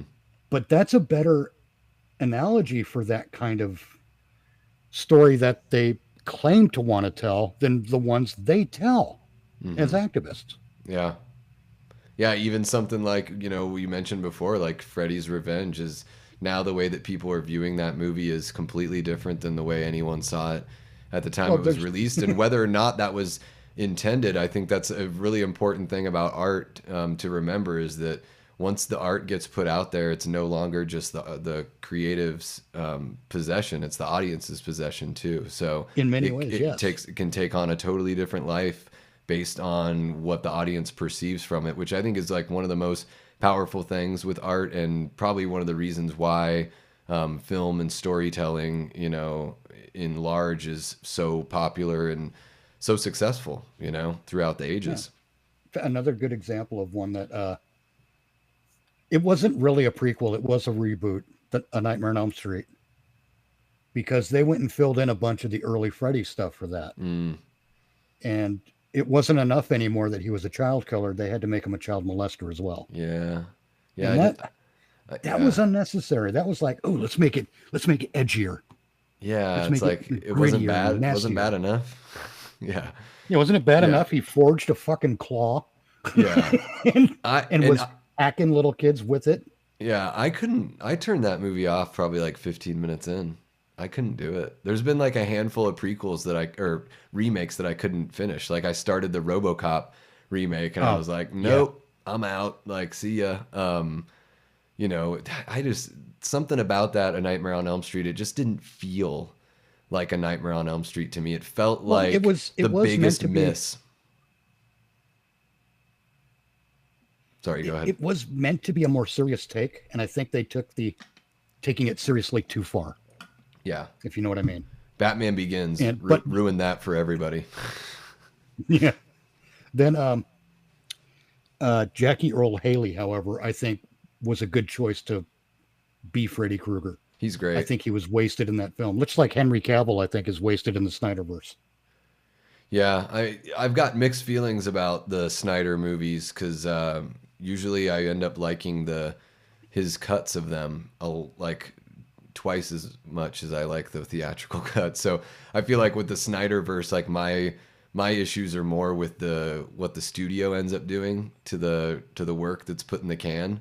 Well, this, But yeah, I mean, we Zack Snyder is so stylistic that I completely can understand why he's not oh, everyone's cup of tea. Zack Snyder gave me a psychic allergy to slow motion. Yeah, slow bullets falling down. Yeah, Even Kate and I watched. We rewatched his Dawn of the Dead because it had its anniversary like in February. yeah. So we watched that. I really love that remake because it I thought it takes was the great. yeah, it takes the essence of that Romero film and it doesn't try to copy it. It tries to just like have fun with it, and it is a fun movie. But there's the shot or the scene where Mekhi Phifer, his zombie girlfriend gives birth to their baby. The Oh yeah. baby's a zombie, and they have the shootout with the truck driver lady, and they've slow motion bullets falling. And I'm like, oh my god, he did this in the opening credit scene of Dawn of Justice, right? There's the Yeah. showing Bruce's parents getting killed, and there's all that. Which also I will say this: it is taken from the comic. At least when Snyder did that opening credit scene, those shots are directly taken from Dark Knight Returns. So, but I hear Yeah. you. He's very like, am I watching a PlayStation 2 video game or is this a Yeah. movie? Is this Max Payne? Especially Sucker Punch, but I think Sucker Punch is almost like, I think it's supposed to be almost like a anime live action is kind of like what Yes. that movie's going for. Let's see anything happening in your chat? Yeah, I've just got Allie was talking about the I think it's the um Hey, Ellie. she was talking about the gosh, I'm totally losing it. The Jason video, the Womp Stomp music video. Why can't I think of the name of the song now? Disappear. Disappear. She was like, Jason looked so put out when those kids showed up. He And does. then I was like, I put in quotes, come on, guys, why you gotta make me kill again? And Jason's just sitting there, and then he's like, "What? Son of a bitch!" yeah, now I gotta get up and do this thing.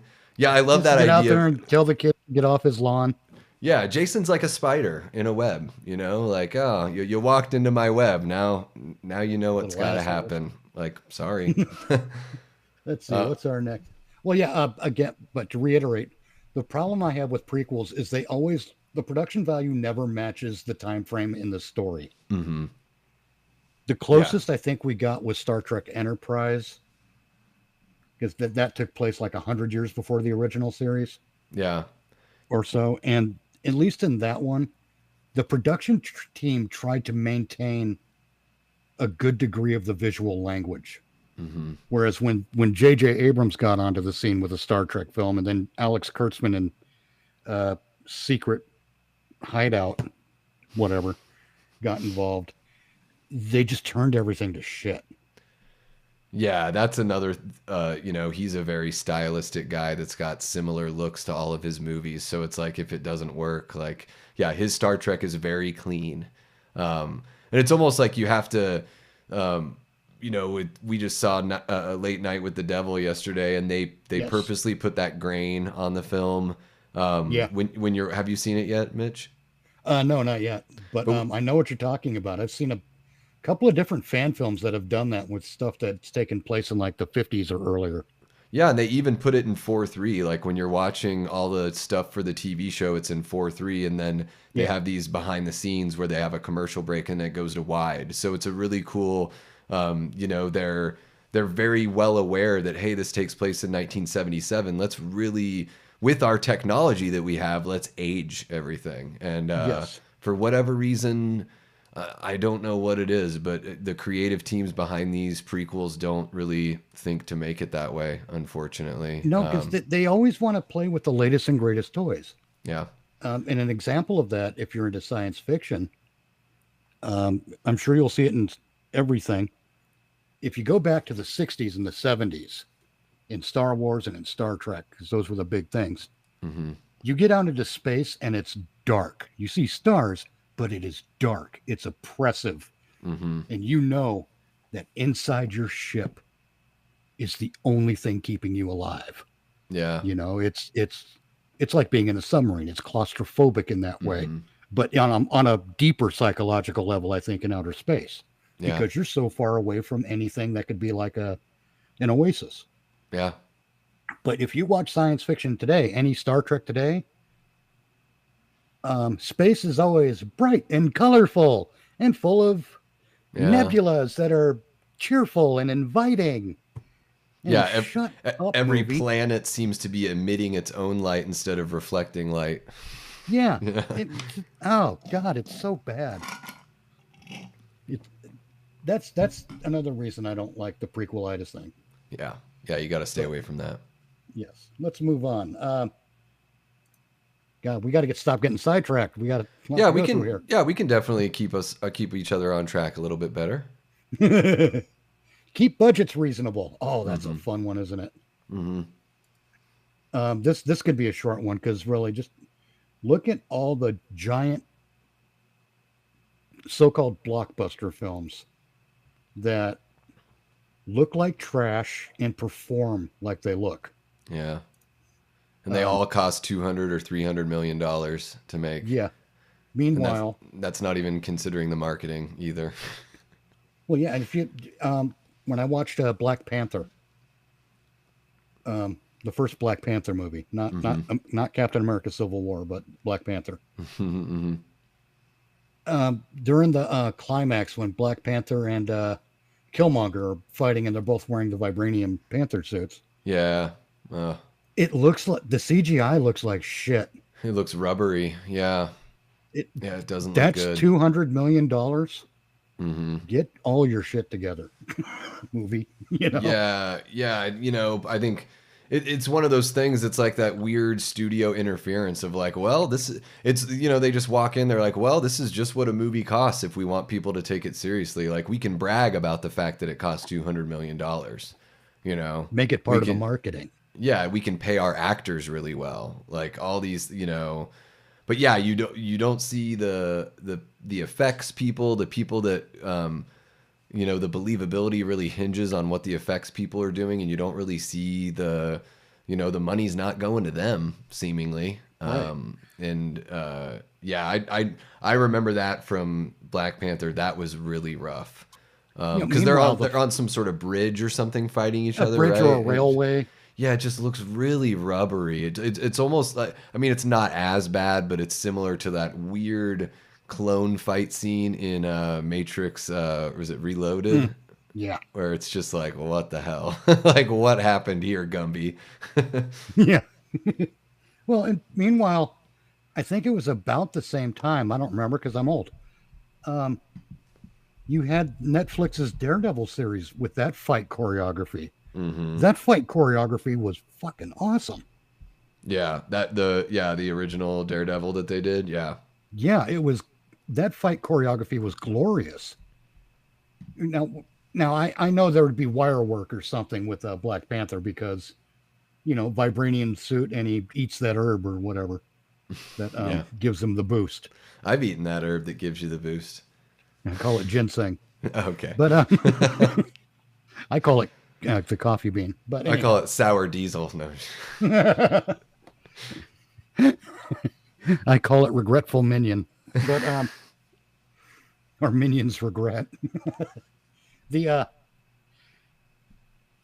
the other meanwhile part of this is look what Womp Stomp Films was able to do for Never Hike Alone. I think Never Hike Alone was budgeted in the neighborhood of $50,000. Hmm. Yeah, the original. Yeah. Yeah, and it was and a lot of that's volunteer work too. Let's not ignore that. Sure. But the money they did get, they spent wisely. Yeah. And even with Never Hike Alone 2 being feature length at roughly 350,000, Hmm. um, money spent wisely. Yeah. When you can see the upgrade in the quality of the film with Never Hike Alone too, you know. Yes. And then I mean Dylan's New Nightmare, I think I don't was somewhere around like 30 or $40,000, I think, something like that maybe. And I thought that looked Yeah, really good. it did. And Then then the It's It's Me Me Billy. Billy. Yeah. And the teaser for chapter 2 Oh God, looks it looks like such an glorious. upgrade. And Looks great. same creative team. And again, I think this is like the most important thing is that you have a team that's smart and passionate about what they're doing. They're able to find the best way to use that money because Yes. that's really the trick. And yeah, that keeping budget reasonable means that you're a greater chance for success. Yep. Less of a risk financially, so you can take more risks creatively and still, be able to plan for success. So you can go all the way back to, what was that, rule number 2? Is that, or rule number 1? Plan for success? Rule number two was plan for success, I All think. right. Yeah. So yeah, that goes all the way back to that. Is that's part of the planning for success. You write this great story. You don't get too big for your britches as far as the budget goes, and it's easier to find that audience and find that success. And especially with fan films, like you just listen to your audience because those people are donating to your campaign. You know, you've already got a built-in audience because they've already given the money. You know, so Right. you're Well, able to that's give why them what they really want to see. I don't want to go into that in case we cover it later. Oops. But there's I did poor man's math because I don't have all the absolute numbers. But I took the average ticket price of a movie when Never Hike Alone 2 released. And I think this was after a month that it had released. Knowing that the budget was 350,000. Hmm. Again, I used rough numbers. The average ticket price for a movie ticket I think was between 9.50 and $11. So I did the math on the number of views, Hmm. and I think the number I came up with was 21 million. Jeez. Not For not that, views, not views, yeah, 20 but million. Yeah. dollars. If each Yeah. view was a movie ticket, we're Hmm. looking at about $21 million. Okay, Hmm. on a budget of 350,000.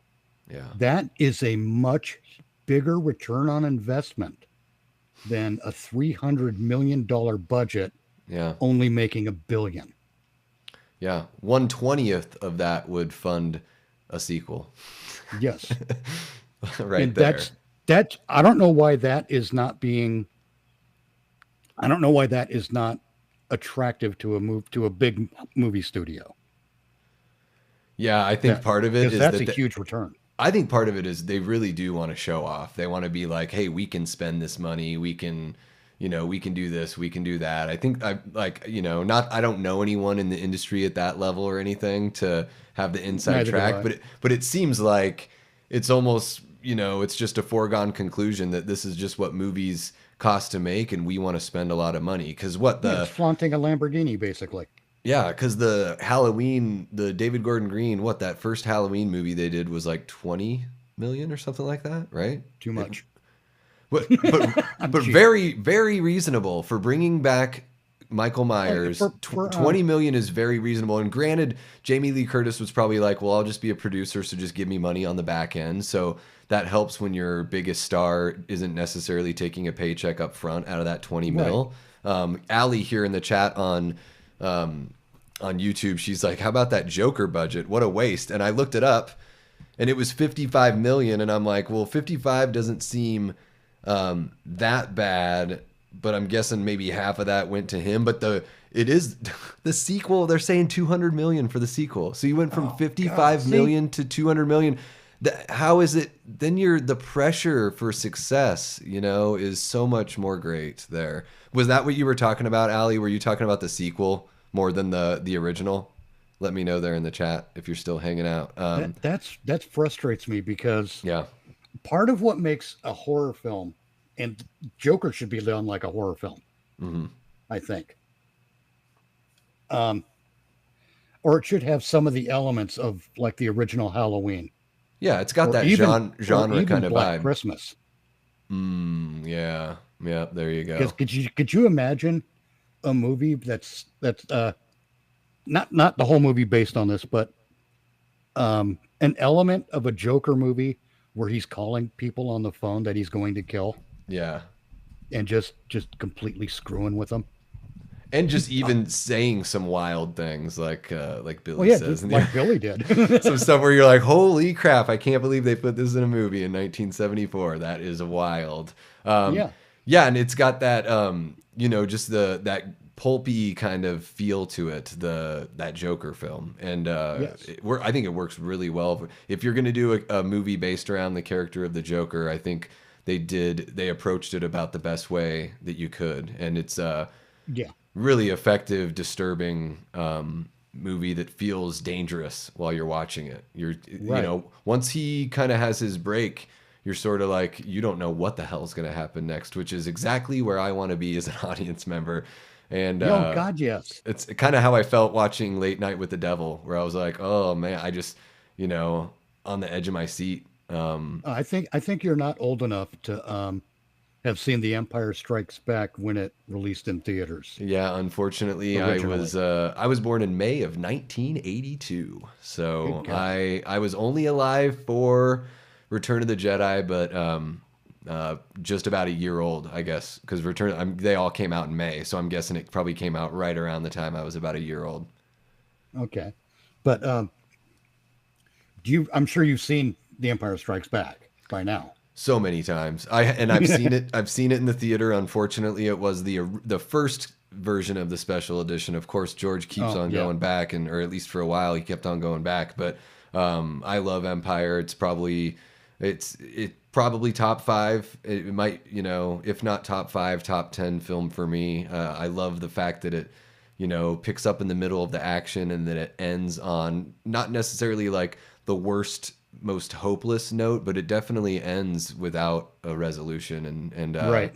in kind of an unsure spot, moving Yes. forward. It ends with a question mark. Yeah, kind of like, I mean, the way that the Two Right. Towers ends, it's that perfect middle chapter where it's like Yeah. you should sort of feel like your heroes are on the edge of defeat, after that Yes. second story. But watching that in the theater, I was God, what year did that release? Whatever. I was 80. okay, I was 10 years old.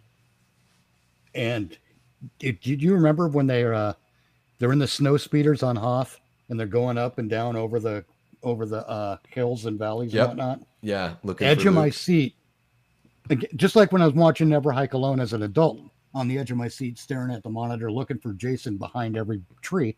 Yeah. I'm leaning into it, and my mother tells me that I was moving physically with the snow speeder because I was just so enraptured by that. It was Yeah. such it was a ride as much as it was a movie. hmm It was awesome. Yeah. We don't get that anymore, do we? I, Instead we've got they fly now.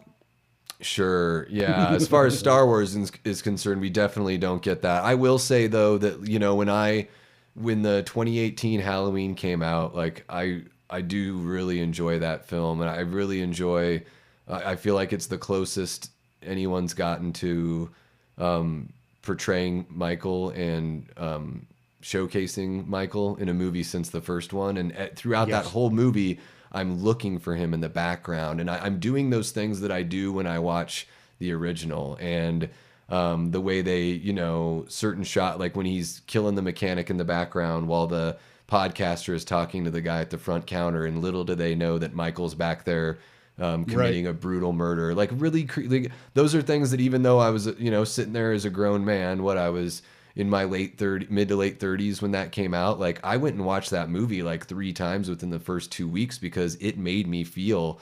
I was like, this is the most interesting Michael's been since the first movie, and like that's It what grabs you right by the death ray. yeah, that's what I exactly. That's what I go there for. So I think maybe just as we get older, it is tougher to find that. Just like with anything, I think just as you get You older, see, it's because tougher to that's not find. nostalgia either. No, no, yeah, and I'm not just liking it for the sake of, oh, it's new and it's Michael. It was like it really does bring me back. Yeah, it really grips you. Yeah, and so I think it is. Maybe I wasn't dodging around in my seat like with the speeder and stuff, but it Well, like no, I it's a try different to grip. I try my best when I go see a movie. As long as the movie doesn't pull me out, I try to surrender myself as an audience member to it. And if it starts pulling me out, then it's kind of tough to ignore. But for the most part, I try to strap into that roller coaster, give the creative people the benefit of the doubt, and I think And that's pray they just don't kick you off the ride. yeah, and it's exactly, and it's tougher to do. I think it's tougher to do the older we get. We're more It guarded. is. We expect, all the things that we've seen are kind of in a sense spoil us for what's to come next. And just like any other experience, when you repeat the experience, there's diminishing returns. So you might find like a hollow nature of going back to it. But I don't think that that's necessarily due to a failure on the filmmaker's part. I think sometimes it's just the fact that we're just a little calloused. But yeah, certainly it's not. I think that it would be interesting to talk to like a kid that's seeing these movies come out and see if they have those feelings about these new Star Wars movies or whatever it is, or if they're Yeah. if they're lukewarm about it, then damn, they really are in trouble, because everyone should be going batshit for every kid should be going batshit for all these Star Wars adventures and stuff. But Here's a great way to punish your kids. Put them in a VR headset and make them watch that flight on Hoth in the snow speeder on repeat yeah, till they well, throw up. that my wife, she has a tough time. The forest speeders, like in Return of the Jedi, Oh yeah. she can't watch those scenes. Like she gets motion sickness. Oh really? That's too I bad. and I've never gotten motion sickness from watching a movie, but I did play Doom on the PlayStation VR, and I started getting sick. It's the only time I've ever gotten motion sickness in my life. That's hilarious.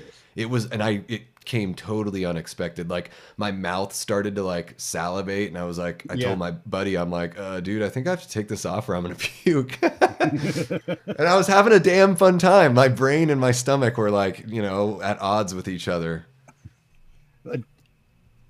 I think budget wise, especially for a slasher, slashers are kind of my favorite genre. But I hate a lot of them. Yeah. A lot of them Well, I think are just too bad or too oh god, too derivative. sure. But that's the fun thing about slashers is it's like bubblegum or like, Yes. you just like, I love Bazooka Joe. I love Double Bubble. I know the flavor is going to end after like 4 to 5 minutes. I just throw in another piece.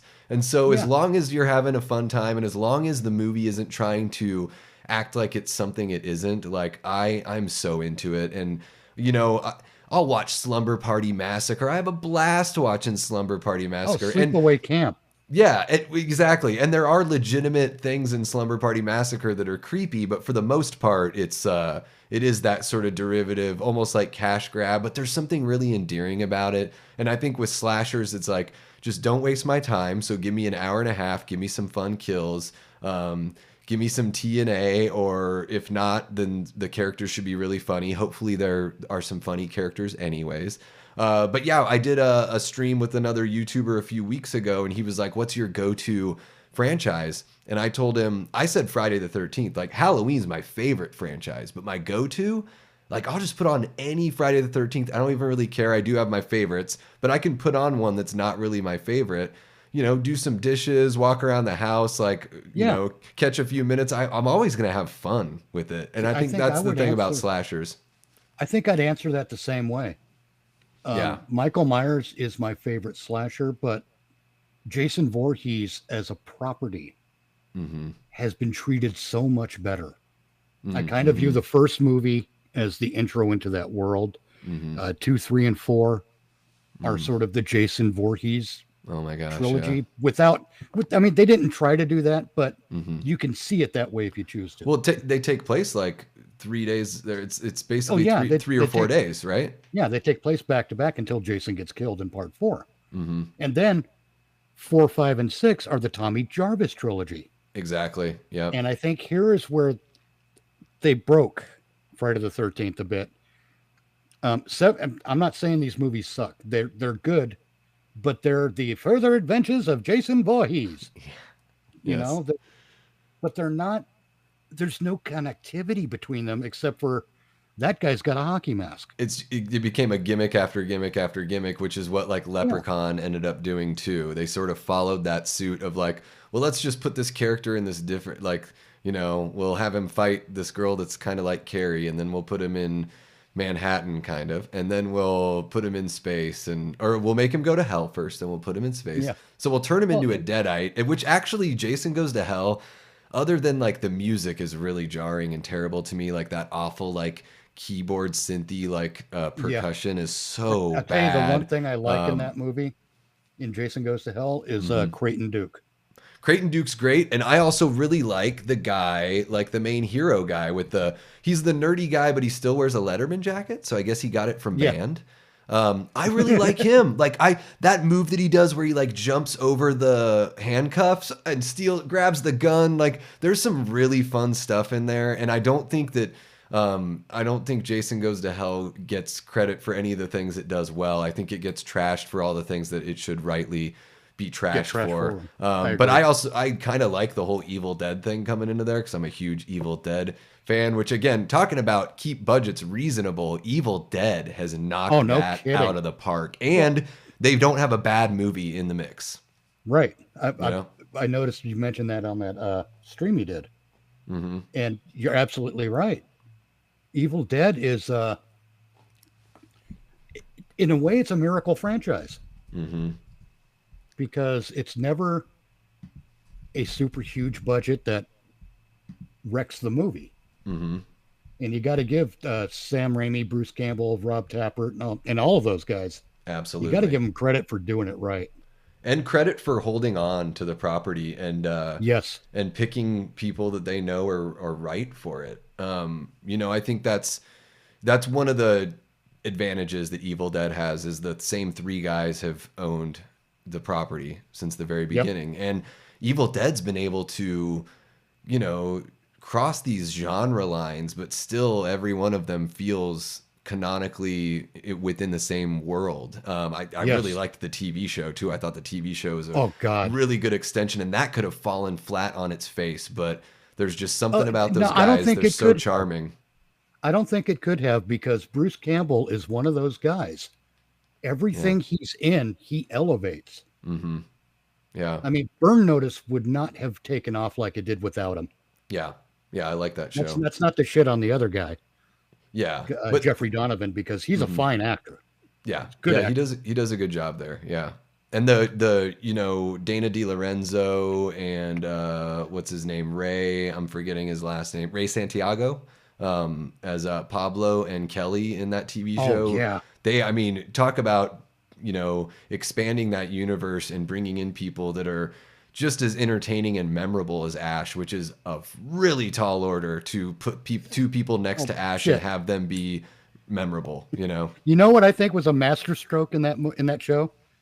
Bringing in Lee Majors Mm-hmm. as Yeah. Ash's father, Yes. and then having him call what's her face Sasquatch, Is it what's her face? Who's Lucy Lawless. Lucy Lawless? She's really good in that too. Yeah, Yeah. Yeah. I just love that whole interaction. Mm-hmm. Because, Yeah, I and mean, they find a way to expand the story there within that show, but also keep it, you know, canonically part of the same universe and give you those same feelings. And I'm looking right now, Evil Dead Rise was only 12 million for the budget. yeah, see, keep your budgets reasonable. I And think a horror it film should be between 10 and 15. yeah. I mean, the only thing that would keep you from that is if you needed to hire, if you brought in a star that didn't want to take a pay cut or be a producer. Because Right. that it grossed worldwide, Evil Dead Rise, holy shit. Worldwide, it grossed 147 million. Yeah, see, That's 12 these times the low budget. budget, these low budget films Yeah. are a much better return on investment. Mm-hmm. You can make a Captain America movie for probably 50 million Yeah. Well, and and have it be an excellent movie. yeah, and I remember, you know, back before they rebooted Bond, after when Pierce Brosnan, right before Pierce Brosnan was on his way out, I remember there were, you know, rumors and murmurs that he and Tarantino had gotten together, and Pierce had gone basically to the Bricoli's and told them like, let's do one with Quentin, and let's do it for $20 million, and they were like, no way. Because I think Pierce wanted to God, have, missed opportunity. I think Pierce wanted to go out on a gritty note and not have like an Austin Powers movie. Basically, the last two feel like Austin Right. Powers movies to me. The World Is Not Enough Yeah. and then Die Another Day are just jokes. You know, they're more jokey and hokey than the hokiest of Roger Moore era. Pierce kind of reminds me of Roger Moore in that way. He's a little too posh for me. That's a totally different thing, but to keep budgets reasonable, I mean, what like you said, a missed opportunity, because you know it's all about squeezing the good stuff out of that budget, and you know a guy like Tarantino would be able to make a film for $20 million Oh God, yes. that would have made at that time half a billion or more, you know, back Oh in, that God, was the yes. early 2000s, very early 2000s. So, yeah, I think it's one of those things where, you know, take some chances. That's why I can't hate on a movie like Halloween Ends, cuz I want movies to take chances. Like some of them are going to hit, some of them are going Whoops. to miss, you know, What did I but do? like I want people to take their chances. Everything looks good still on my end. Oh, okay. Um, Uh, it glitched on me a little bit. No big deal. oh, gotcha. But I want them to take chances too. And um, as a guy on the outside of that last Halloween trilogy, I didn't like the trilogy. Mm-hmm. I liked certain parts of Halloween Kills. Mm-hmm. I liked most of Halloween 2018. Yeah. What breaks it for me is Corey Cunningham was a last minute decision Yeah. by filmmakers who give themselves entirely too much credit. Mm-hmm. Because if they were planning this thing from the beginning, and it's clear to me that they weren't, Corey Cunningham would have featured in Halloween 2018 Yeah, I'm right there with you. with the kid falling over the rail, and we'd see his story growing alongside of what's going on with Myers and the Strode family. Yeah. Yeah, I think even if you just, I know I've said this before on a stream, but just for people that haven't heard it or been there for it, even if you just introduce him in 2018 and we get the feeling that he and Allison, maybe they're study buddies because we learn in Ends that he's a smart kid. He just comes from a poorer family. So, Yeah, you know, he could be in the National Honor Society with her. He doesn't even have to be in Kills because Kills is pretty much just focusing on the Strodes and the characters around them trying to hunt Michael, essentially. right. So Unless he's one of the kids at that Halloween party at the school. sure. Yeah. He could absolutely be one of the like yeah, he could see everything Yeah, that goes on between Cameron and Allison and maybe he sees it from across the room and you get you that just have feeling to that make sure that the audience sees him. Is yeah, all. yeah, well and you could shoot him the way you would shoot Michael, you know? You could Yeah, have those big wide shots where for whatever reason we still find that focus cuz he's given sort of that Kubrickian you know, stare like the Minotaur stare. yes. And yeah, you can just from a look we can gather. Oh, he wishes that he could be the guy that was there for Allison right now. You know? Or simply this guy's off. Yep. Or he wants to kill He's putting me Cameron. off, and I don't know why. Yeah. Hey, how wild would it have been if you find out in Ends, if they had done it that way, if you find out in Ends that some of the kills from Kills was Corey, that Corey was active and we didn't even know it. Even And better. you know, so some of them are Michael, but some of, you know, that would have been even crazier. But yeah, I It agree with really you. I would think have. a lot with Kills like really worked for me. The ugliness with Tivoli is what really like hurts my viewing experience because it's not the kind of ugliness that I want from my Halloween movie. But Right. I do appreciate that they are trying to show that hey, no matter which side you're on, if you get together in a gang of people and a mob of people, you're going to make some bad decisions. But The Yep. Simpsons did it, so Simpsons did it. Let's move on, shall we? Yeah, absolutely. Let's. It's one of my favorites. Here we go, Zack Snyder. I Yeah, yeah. I got things to say. Yeah, here we go. Mitch is gonna launch. I'm gonna eat some ice while you do that. Good idea. Look, Zack Snyder's a good director. He's not the most effective storyteller. Hmm. J.J. Abrams is an ineffective storyteller. J.J. Abrams has a strength of starting a good story, Mm-hmm. but he can't finish one. But he's a Yeah. good enough film director. The ending is the most Um, important part, Mitch. it really is. We'll get to It's that too. like you have to start. You have to start with the ending. Then you got Tim Burton Hmm. is another auteur director. Hmm. The My problem with auteur directors as showrunners is that everything is going to be their vision, Hmm. and their vision works in a film as a project that they're directing. But you can't have Tim Burton's vision directed by Herbert McGillicuddy Hmm. because that's what we call studio interference. Yeah, I mean, with the exception of A Nightmare Before Christmas, I think that's the only thing that I know of that like Burton has produced and had his hands all over, but that he actually didn't shoot the film. Um, but yeah, he sort of is like, it's like what he wants to see, not what the audience may want to see. You know, That too. that's what I kind of gather that from Burton. But with Burton, like when Burton does A Nightmare Before Christmas, Edward Scissorhands, Hmm. perfect. That's fine. Hmm. Beetlejuice, I'm Hmm. perfectly fine with that because those are not established properties. Yeah. But when he does Dark Shadows, I've lump of yet to, shit. I've yet to see. I have not seen the Dark Shadows thing. I just, I didn't. I'd probably want to go back and watch like the original before revisiting it. Was it a TV series or was it a film Yeah, it originally? was a TV series. Basically, it was a soap opera, but it was vampires, werewolves, that kind Mm, of stuff. gotcha. Like it was Yeah, like a less interesting Buffy the Vampire Slayer. gotcha. Yeah, it seems like if it's the right thing that fits his quirkiness, like what he did Alice in Wonderland, which I turned off after 10 minutes.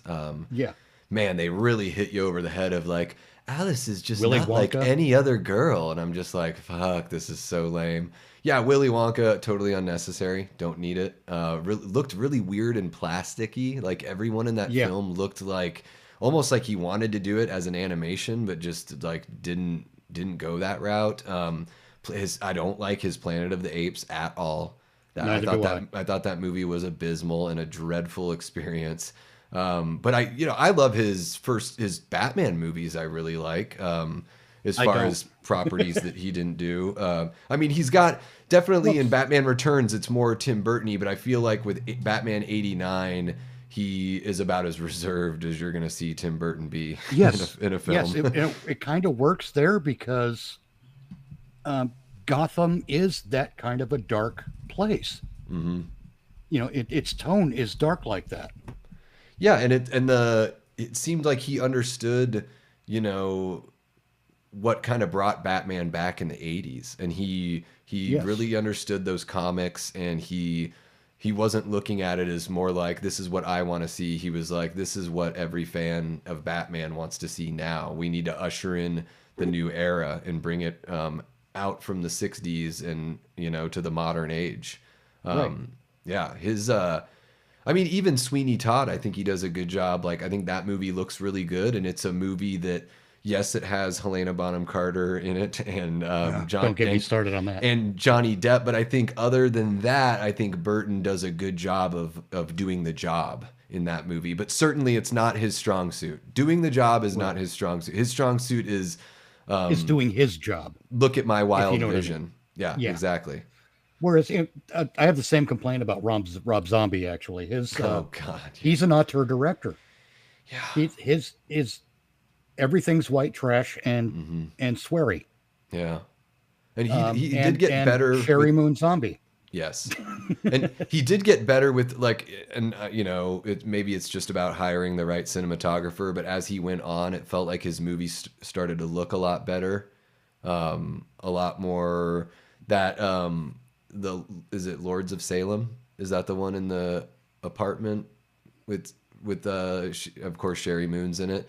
I don't recall. That's got these really Kubrickian kind of symmetrical shots, so it seemed like he learned a little bit on that side. It's just yeah, his writing, like he can't be the one writing his movies because I think he's a capable filmmaker, but maybe just not the best script writer or storyteller necessarily. But yeah, you're right, he is totally auteur. Like you know what you're getting into when you watch a Rob Zombie movie.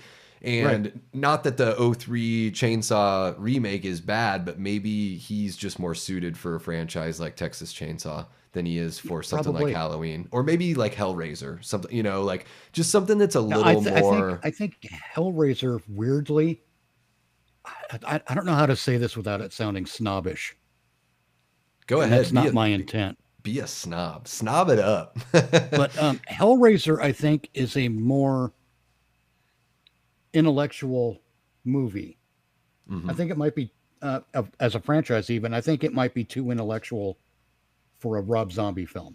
The And first film, for sure. Yeah, absolutely. Yeah. I don't mean, and I don't say that to shit on Zombie's intellect, but he does focus on everyone being white trash and on Hmm. heroin and a piece of shit, Hmm.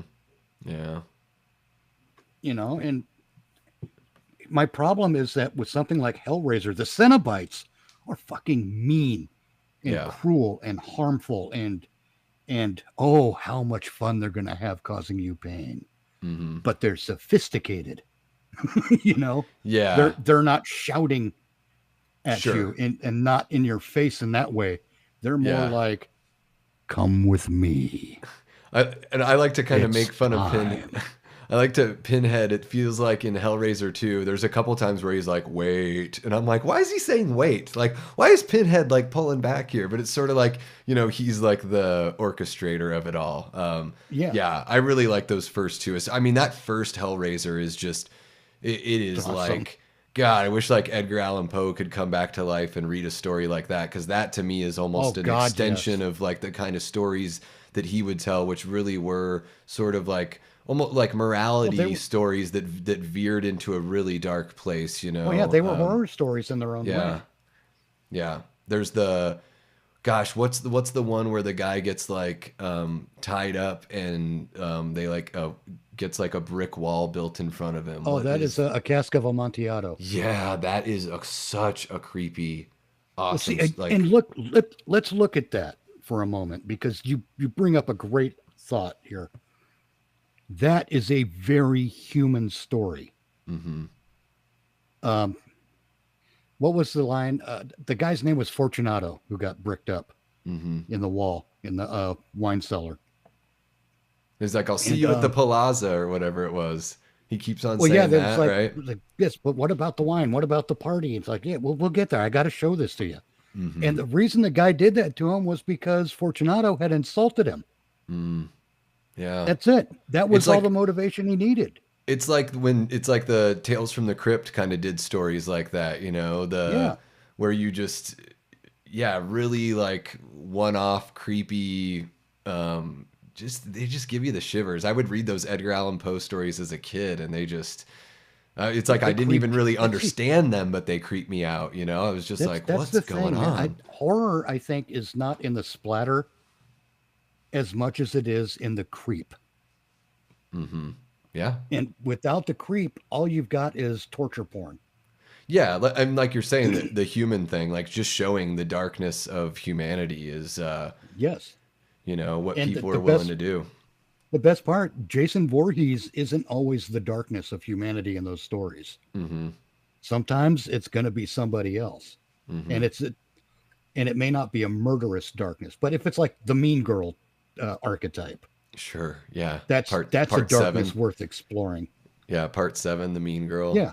Oh gosh, she It's is one of the such a reasons bitch. part 7 is so good. Yeah, that character is so bitchy. It is amazing. You Yeah. love to And, hate her.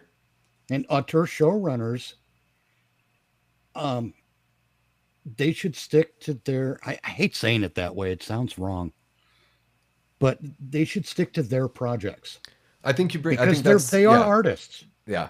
I was on the horror show channel back when the TV news or the Halloween TV news broke and everything like that, and how they're going to do the movie and the TV and everyone's like Mike Flanagan should do Halloween, all that stuff, and like what Cecil and I were talking about was like, no, like these guys already have stuff they're working on. Like let them do their own thing and let's find some new blood for these to bring back these characters that we love, Right. instead of relying on bringing in people to, yeah, I mean, you could even make the argument that even though I don't really know if I would say that David Gordon Green is an auteur, like you do bring in a guy and give him a 3 picture deal, sort of like, to talk sports really quick, the Broncos bringing in Russell Wilson and then giving him a contract extension before he even plays a snap in in an actual game. It's sort of like, well, wait, don't we want to kind of see how this goes first. Like Yeah, you exactly. just want to dive into three movies without really knowing. And again, I don't think he's super like auteur or anything, but we definitely saw that it did not work out with Exorcist the way that it worked out with Halloween for David Right. Gordon Green, And you know? I'll tell you something else. If they come in with a idea for a trilogy that makes sense and even have it written, if they already have it written, David Gordon Green, and yeah, yeah, go ahead. But this is a story we're buying. Yeah. We're not going to pay for $800 million an hour for reshoots. Yeah. We're not gonna play any of those games. Here's Hmm. the budget: 15 million per film. Yeah. Yeah. Go out and make 3 movies. Yeah. Exactly. Let's see.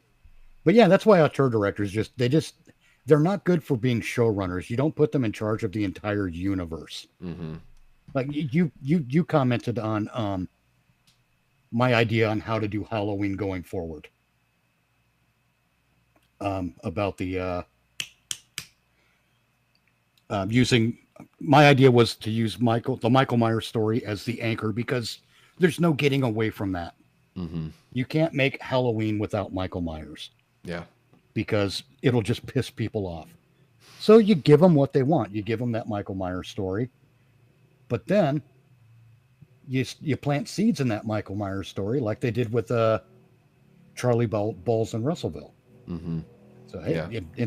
that did happen the same night that Michael killed Judith. So maybe there's something to explore there. Maybe not. Yeah. But This. you could still tell that story.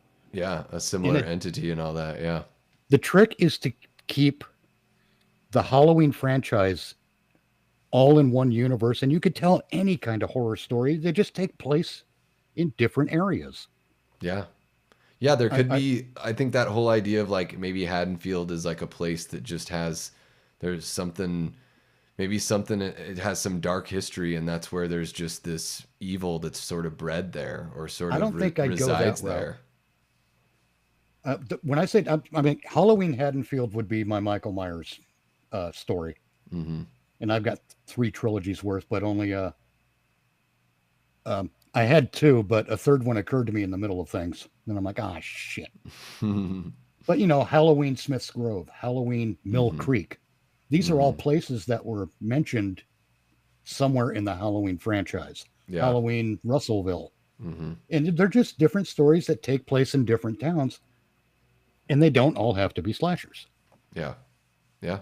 And the reason I would not hire an auteur director to serve as a showrunner for that is because they'd all be kooky like Tim Burton and using profanity like Rob like Zombie. Rob Zombie, Yeah. and it'd all be in slow motion like Zack Snyder. Yeah, that's what, and Snyder's got his Rebel Moon thing, so he's got the perfect thing for his, I guess it was a Star Wars script that he tried to pitch that didn't work out. So, Yeah, yeah, that's the perfect kind of thing for him to, yeah, he created it and he just gets to roll with that. and I love these guys when they play in their sandbox. Yeah. They are experts at their sandbox, Yeah. and I don't blame them for trying to reach beyond them. To be honest, because you do need to expand your horizons a little bit. Well, the job offers are going to come in, right? So it's like you Yeah, can't blame a guy for taking a job because a no, studio not at sees all. something in him and wants to give him millions of dollars. And yeah, I mean, I think that's why Beetlejuice, even though we don't know anything about like the plot to the sequel, at least Tim Burton's doing it. Imagine how we would feel if it weren't him doing it. We'd be like, oh, is it gonna feel like is it gonna Yeah, if capture it was that same Kevin Smith, thing? Oh, geez. Then it would get real modern preachy Kevin really Smith. quick. Yeah, his first few movies were really fun, but I don't know what. Well, and I will Jay and Silent Bob. I do like that one, The Strike Back. I like his silly shit. I don't like when he Yeah, tries to there's teach me lessons about stuff. I don't. well, no, even Chasing Amy, that was a fairly serious film, Yeah, yeah, but it was an amusing film, not a comedy. There's a sure. difference. Yeah, it You had can funny moments. Yeah. you can put funny moments in any movie Hmm. because life happens that way. Yeah, Sometimes your friend farts unexpectedly and it's funny. yeah. I mean, my favorite movie of all time, Jaws, has plenty of comedy. that's Yeah, intentional, but you know? but it's not laugh out loud comedy all the time. Yeah. Sometimes it's just Real, it's like real life. Yeah. Like you yeah, said, it's, yeah, a very real moment. Going back to the human thing too. Just yeah. that's That's why funny when in the way that real life is funny. that's why I love that line in Friday the 13th Part 6. So what were you going to be when you grew up? Yeah. Because We everyone just, knows a smart ass kid. yeah, we just Some of us watched are that still the other smart ass day. kids. Absolutely. Yeah. Let's see, what's our next one?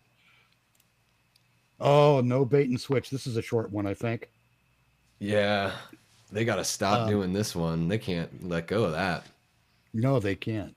It's really bizarre. Um, I wanted to see Doctor Strange in the Multiverse of Madness, not Wanda the Scarlet Witch with Doctor Strange in the title. Yeah.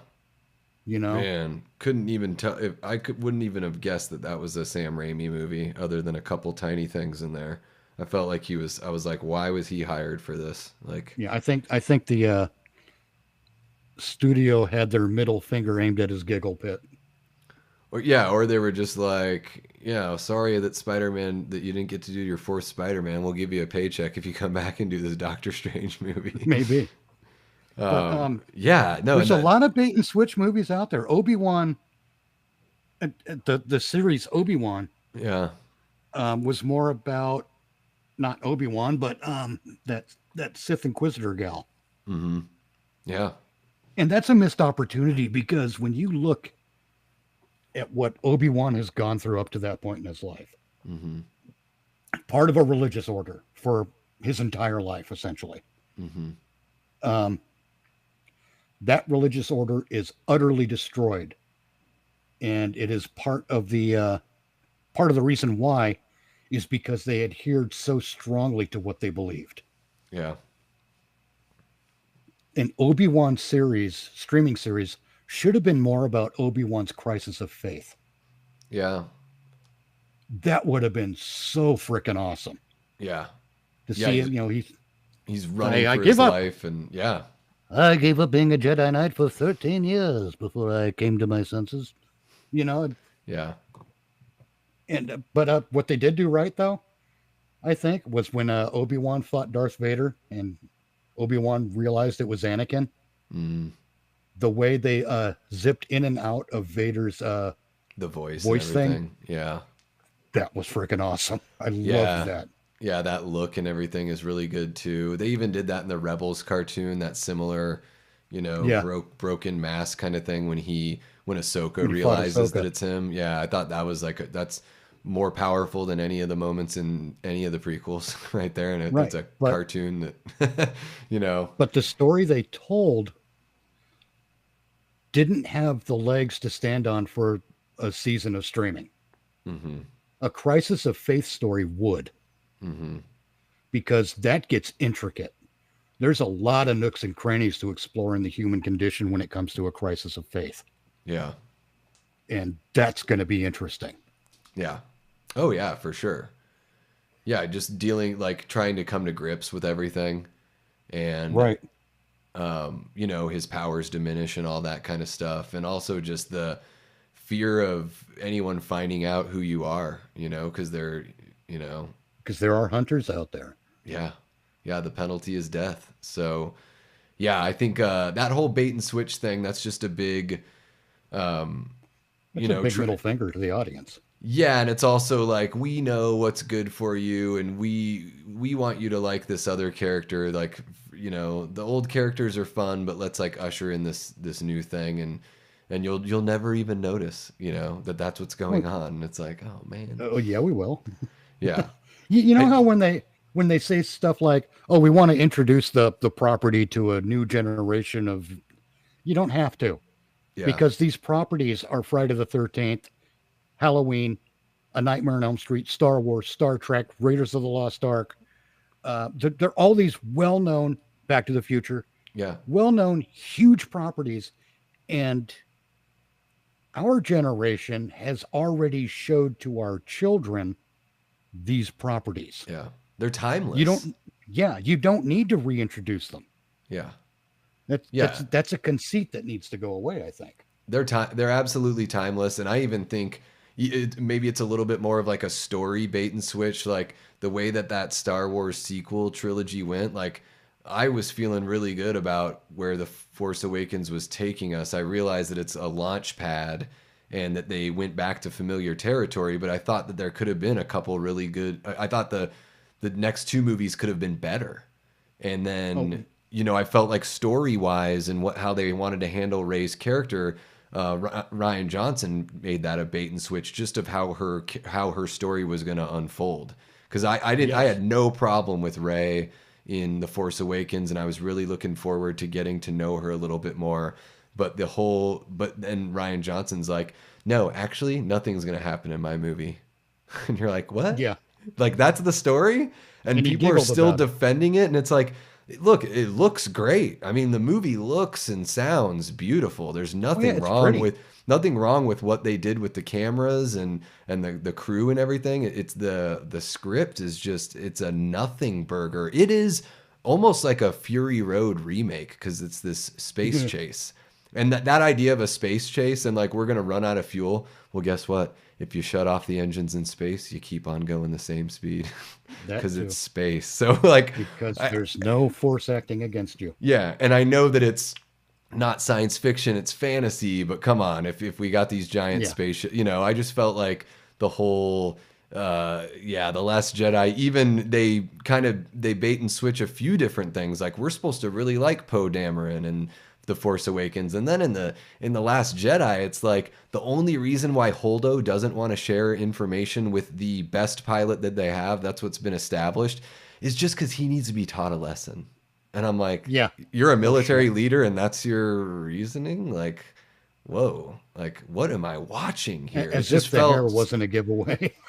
yeah, it just felt so insulting because it's like, you could have a really great story here. We've never had a Star Wars story that picks up like the day after the previous movie or like almost Right. immediately after. That's another missed opportunity, like what we were talking about with Brosnan and Tarantino. Like, you could have had something.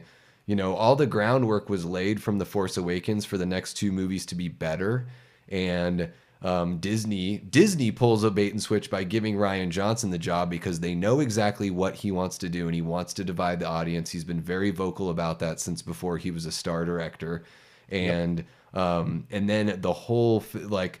I felt like all the anticipation, even a bait and switch of Snoke, I felt like Snoke could have turned into something that was epic, and we could have found out that Snoke is an ancient evil from like before the prequels, and he was just waiting for the Force to like diminish enough so he could rise with the dark side. Like all the ideas that fans and everything had were better than what they ended up putting on the screen, and it's Yep. such a damn shame because I felt like we could have had such an amazing Star Wars trilogy that could have rivaled the original trilogy as far as Oh, it could have. storytelling goes, so You, it's you too know what the bad. great tragedy of that sequel trilogy is really Ray. Yeah, Um, I honestly feel bad for Daisy Ridley yeah, because her agents and her lawyers did her a disservice. Um, my problem is that Ray was set up to be a very likable character. hmm, She was a scrounger or the scavenger, whatever, and she went and turned in shit, got her meal packet, went back to her to the foot of the AT-AT where she kicks back. yeah, And first of all, Daisy Ridley's cute. yeah. Okay, so She's a good actress that's too. that's It's that's the great. first that's the first thing we noticed watching Ray is that she's a cute character. Hmm. Then when she gets back and sits there and has her lunch or whatever, she puts on that starfighter helmet and like a little kid, Hmm. so, Yeah, so she's cute, not just physically, but also she's got a cute character, and you want to root for her at first, yeah, but then she's better at flying the Millennium Falcon than Han Solo.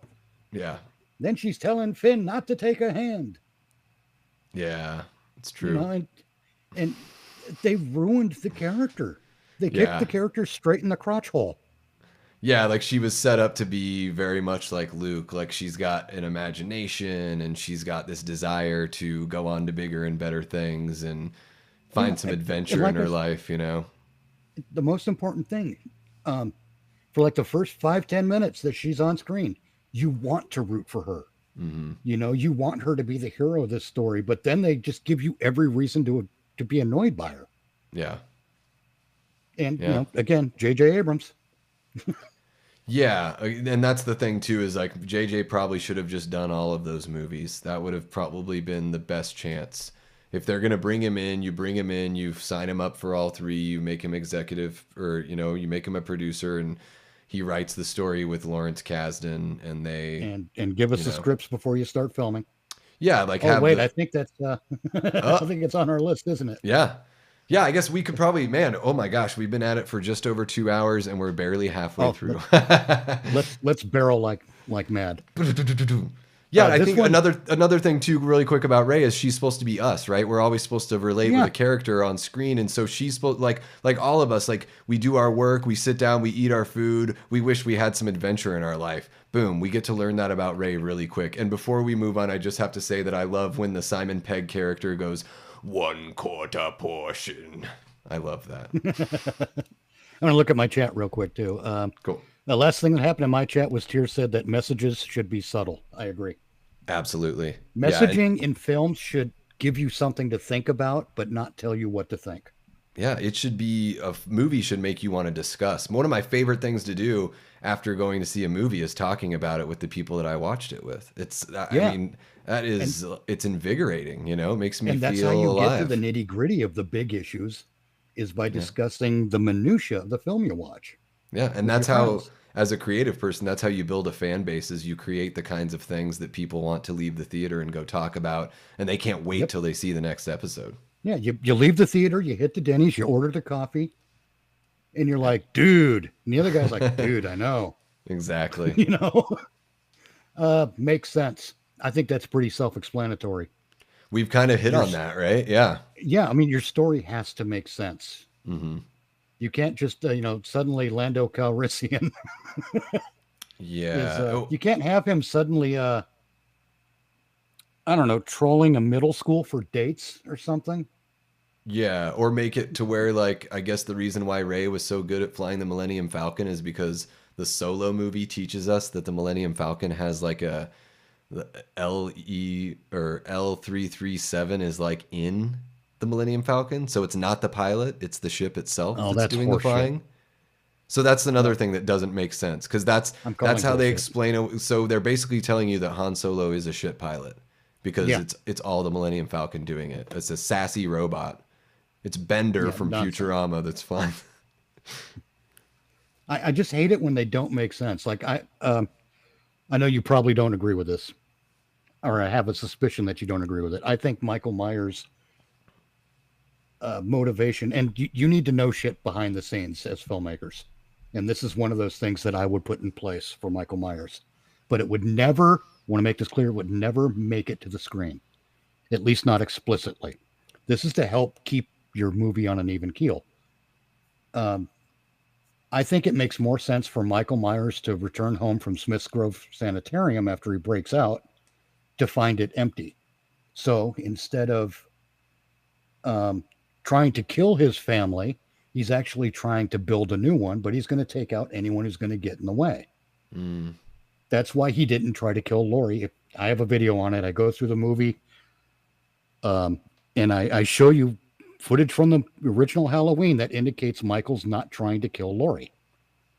I think he's trying to keep her because he sees her with Tommy Doyle and recognizes her as a better big sister than Judith was in his So mind. so he wants to kidnap her and just like keep her, or Yeah, he or wants or to. or is his way of getting another family is killing those people and Well, having their killing the bodies. people around Lori was basically to stop anyone from coming after her after he Okay. keeps her.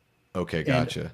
my sequel would have him do the same thing with a mother figure, and then after that with a father figure for the first trilogy.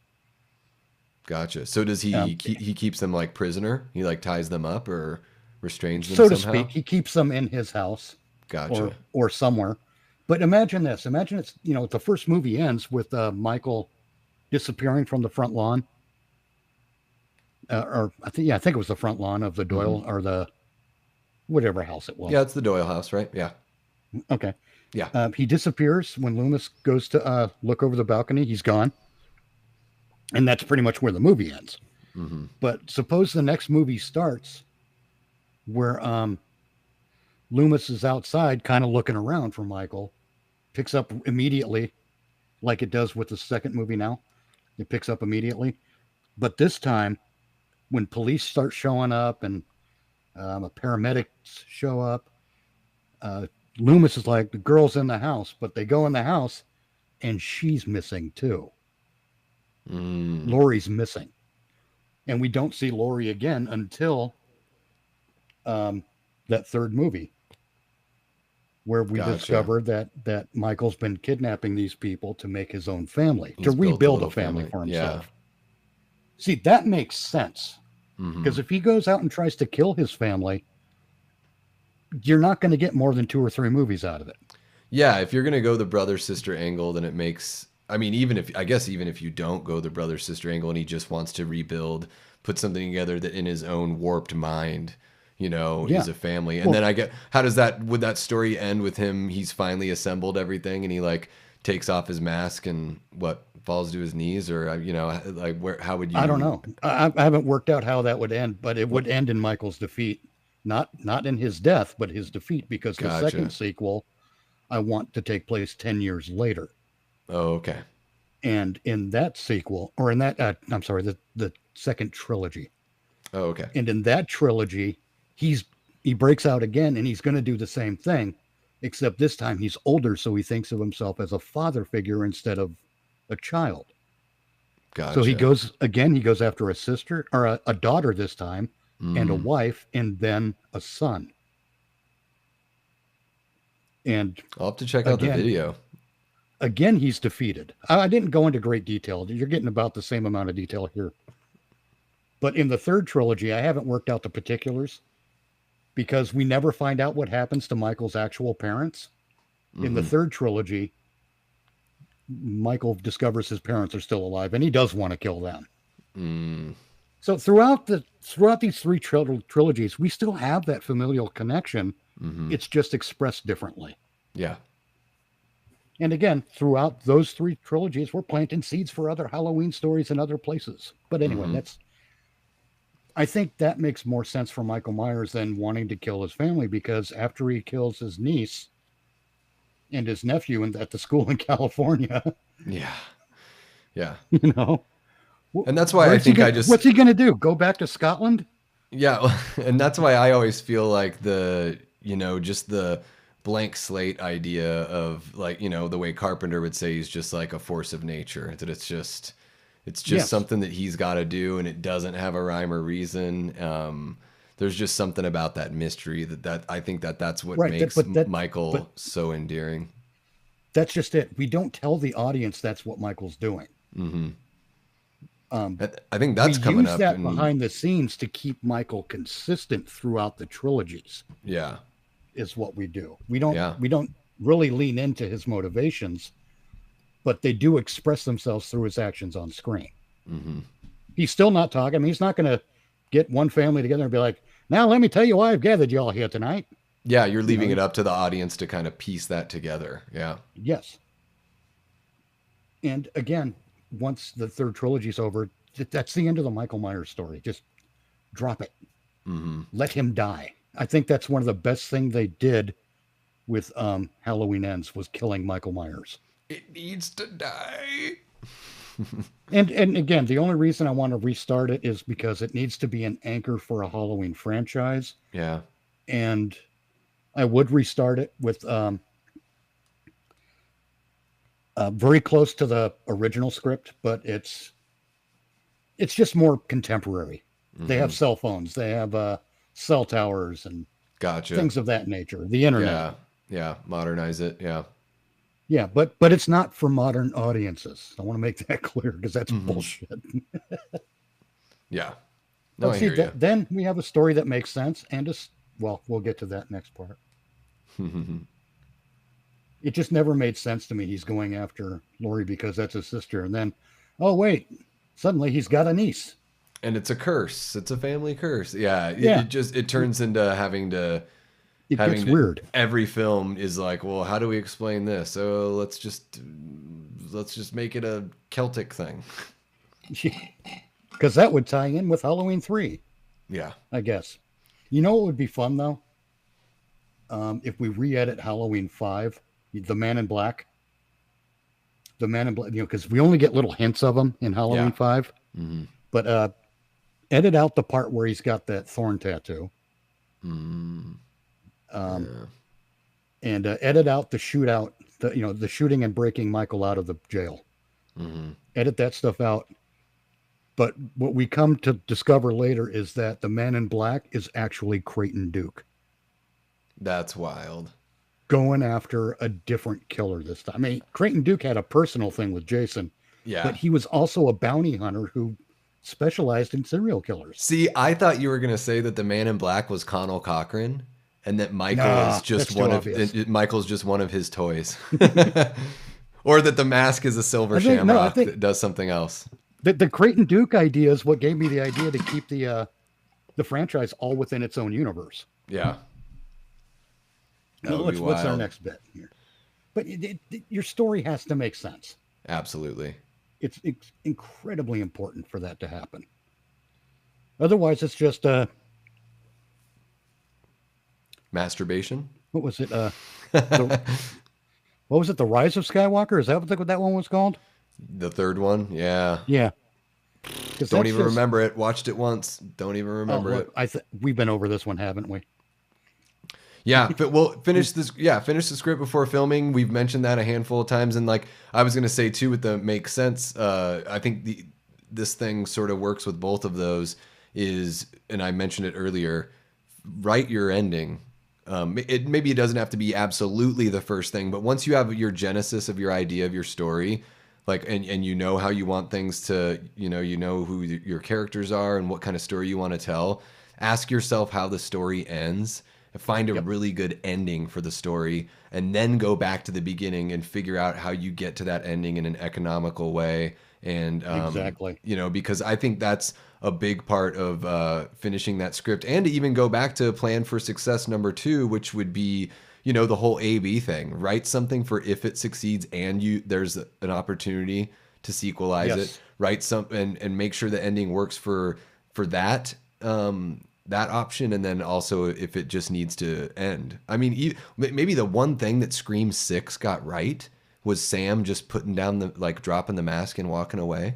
Because it yeah, works if you bring her back, and it's a good ending. If Sheena, like with them firing Melissa Barrera, like her story is over. They tied it up, but they yeah, could bring her back, and that's the way exactly. a story should end. That way, where it could go either way. So Right. I think that Or kind of, another way to phrase it would be end it on a small question mark instead of a big one. yeah, yeah, But I absolutely. also want to point out that finish the script before filming doesn't mean you're not going to run into situations where you have to make changes Mm-hmm. because shit happens, Mm-hmm. and sometimes you do have to make a change. You hired an actress to play Lily Goldstein, and halfway through the Lily Goldstein story, she got in a car accident and her face got scarred up. Well, you might need to change the script Mm. to Yeah, compensate for that in some way. yeah, absolutely. So I'm not saying be inflexible. I'm saying have a plan. Mm-hmm. The Yeah. script is the biggest on paper plan you can possibly have. Mm-hmm.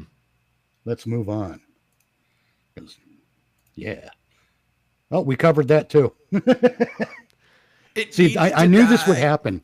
But that's all right, because we could still, I think that's part of that's It's a why these valid rule. things, they work together so well. We've already been bringing them up because all of these things kind of lend themselves to other guidelines. Yes. I mean, Yeah. imagine Michael Myers. If a Michael Myers story doesn't end, and Michael Myers is supposed to have like a little toe dipped in the supernatural. It's a Hmm. hint.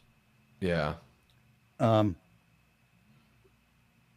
if we don't kill him at some point, it's going to get stupid. you know, Yeah, it's it's gonna going go to to be, space. It's gonna go to hell. well, It's it, gonna, well, it's going to go to the retirement home and he's killing people because he yeah. didn't get tapioca on a Thursday. Well, that's why I figured that that's the the supernatural aspect of Michael is definitely even if they don't explore it, it's something that's got to be true because of what he does in those first two David Gordon Green movies. I mean, there's no way he would have been able to accomplish that without something else being in the works. Without another drive Yeah, in and place.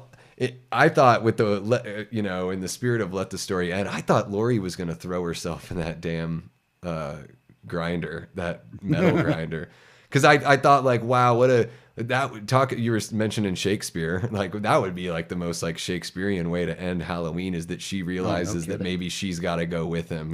Like it's the yin and the yang, like Yeah, have to go. Like if she sticks around, then it leaves a void that's going to be filled by another whoever the next Corey Cunningham.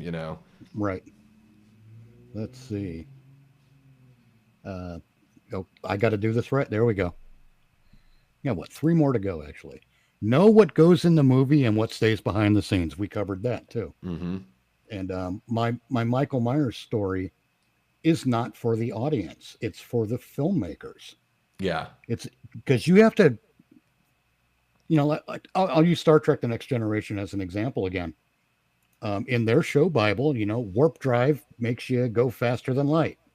Impulse engines are for sublight speeds. That kind of detail is in the Yeah. show Bible. And Mm-hmm. the show Bible is just so everyone knows what goes in the movie and what stays behind the scenes. Yeah. Yeah. You know, I love that idea of that the people in the know all the secrets and they're only going to reveal to us the things that are integral to telling the story. That are right? so. Because I think that George Lucas did that with when he did the original Star Wars. yeah, He had ideas of like how things, even if all of those ideas weren't fulfilled when he ended up telling the rest of the story. I think he did a really good job at walking that fine line of like, well, I know what's going on, but I'm only going to show the audience these things. well, Pay yeah, no and I attention to the man behind the curtain. exactly, and that I completely agree with Dave McRae. We should never see Michael's process. He is Hmm. 100% right about that. Yeah. Yeah. And the only reason I created a process for Michael is so it makes sense on screen. It's Yeah. it's not for the audience. Hmm. Well, it Yeah. is for the audience technically. It's But so the audience can sit here 40 years later and be like, "Hey, I did a video where I analyzed Michael's motives, yeah. and it turns out it looks like he's not trying to kill Lori." Yeah, but you never have like a Loomis type character be like, I think he's trying to build a family. Like No, actually, it would be actually, super cringy. I have a B plot for Loomis. Loomis will die in the first trilogy. Mm, In my first trilogy, Loomis, Loomis is has like a fixation with Michael. Obviously, yeah, I shot him 6 times, and the whole uh, there he's was not nothing human. left. Yeah, He's dealing with his own madness when it comes to Michael in a way, yeah, but it's more subtle than with Michael or than Michael's madness, obviously. But what Loomis is going to learn, Loomis is going to learn that he's wrong about what motivates Michael. Doesn't mean he's going to learn what does, but mm, he's going to start understanding that what motivates Michael is something that he didn't realize. mm-hmm. But he still knows he has to stop him. He has to help, right? But Michael will kill Loomis in that first trilogy before he has a chance to say anything about it to anybody. Yeah, And Sheriff Brackett too. I've got to be a plot for him where he's dealing with the walking that fine line between revenge for Annie and being a good American cop mm-hmm. who observes the rights of the accused and all that stuff. Mm-hmm. Because that's a fucked up line to have to walk. Yeah, He really shouldn't be doing that job at that point, but yeah. it's small town. There's no one else. I like how they handled that in the David Gordon Green. Like I like that gosh, it's I'm totally slipping now. Will Patton's character, why can't I think of his friggin' name? Why can't I think of his name? What is his name? Yeah, see, That I'm thinking of Charles Cyphers. Was it Charles? Yeah, Cypher's played Brackett, and then Will Yeah, Patton plays. Gosh, this is embarrassing, but he's just basically like, "Look, I didn't kill him that night back then, and if I see him tonight, I'm not gonna hesitate because I effed up by I'm not not going to killing him." hesitate again. Yeah, like that. That's it. Like, what, I'm still gonna Yeah, blow this see, that's motherfucker's brains out, or whatever he says to Doctor yeah, see Sartain. that is character drama, Yeah, it's good. I and like it. it's beautiful when it's done well. Hmm. Hawkins, Officer Hawkins, Hawkins. that's right. Yeah, Oh, and Haddonfield, we need to decide in Haddonfield if they have a police force or a sheriff's office. yeah. Can you have both? I don't even know. Do some places have both? Because is it Well, sheriff is no, a because county and then a police force is for the city? Is that how that? yeah, I don't even. a sheriff is county and police force is municipal. Okay, but the sheriffs can work within a city, right? Because if they Yeah, still because have it's still within their jurisdiction there. jurisdiction. Yeah. Okay. So, if Haddonfield is not an incorporated town, it would probably just have a sheriff's office that Yeah. patrols Haddonfield as well as the rest of its jurisdiction. Well, and that's another change I would have made with that trilogy is either make the sheriff, either make him more of a character that actually does something, or just make Hawkins the sheriff. Because I felt Yeah, like because they had the that guy be sheriff the was sheriff that doesn't. He just like cracks a couple jokes that are like, dude, you're joking about this shit. yeah, Like, the sheriff seemed like he was just there to keep that hat off the ground. yeah, and then he just You looks know? completely depressed and overwhelmed during all that ugly stuff and kills, and that's like, Yeah, nothing burger of a character, unfortunately. Bad writing yeah. with that. And if I remember correctly, that guy's a pretty good actor too. Yeah, I mean, He he should does he fine should with have what had he's something got. meatier. Yeah, they should have just made him a bigger part of it. It's really odd. Agreed. Where is the right button? There it is. Number 12. Do not focus on putting your stamp on established IPs. This goes back to that auteur director thing. Mm-hmm. But but it's not just the auteur directors that do it. Ryan Johnson, I don't know that I'd call him an auteur. An No. autist maybe, but Uh, let's not get into that. yeah. But Yeah. He doesn't have enough style to be an auteur because I don't see anything right, about his films that like, ooh, that's a Ryan Johnson film, you know? right. There's no signature. Yeah, I can't Well, tell. unless you count pissing off half the audience, Yeah, I guess. being divisive. Yeah. And that could count. I mean, I But remember I watched Brick when it came out, and I remember liking it, but I just watched it once, and that was it. I've never seen any of it. I didn't see Looper because I heard it was kind of crappy. But a lot of people said were like, "Ooh, we really like this," and then a couple people that I just respect their opinions more were like, "No, it's just not that good." They represent the half of the audience he pissed off. Yeah, yeah. But yeah, it kind of does go back to that auteur thing of just making sure that you're respecting the established IP first and foremost, right? And then finding Yes, I mean, how you can do that job. and whatever you want to say about Zack Snyder's uh, Superman film, Hmm. he spent too much time putting his own stamp on it because, well, especially when it come to Batman v Superman, because that was I think it was Red Letter Media who coined the phrase Captain Asshole versus Murder Man or something like that. Yeah. What have you And it seen the Ultimate Edition? Have you seen that cut of the film? what's like the Snyder cut Well, there's a or Snyder cut of Justice League, but then with Dawn of Justice, with Batman v Superman, there was an Ultimate Edition that came out. Have you seen that? no? So the thing about that is that it essentially is his Snyder cut. So I saw the theatrical version first on like HBO or whatever. I didn't think much of it, and then my brother told me, "Hey, you should give the Ultimate Edition a shot. Just put it on and see what you think." And there are like rearranged scenes and scenes that they took out that he put back in that give way more motivation and have things make so much more sense. Like you actually you see Clark going and like doing his job and going and talking to people about the Batman, and he's realizing that like normal people that aren't criminals are afraid of this man, so he feels this responsibility to protect those Address it. people.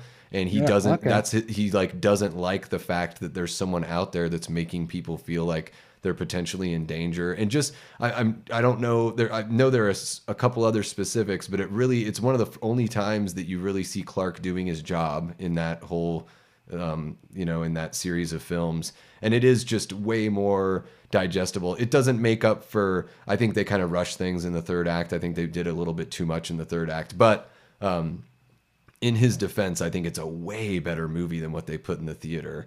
It And probably is. hardly any longer, I think. I really only think it's a few minutes, but it's really about rearranging. It's a different edit. So you're just sort of like, everything Oh, just right makes on. more sense.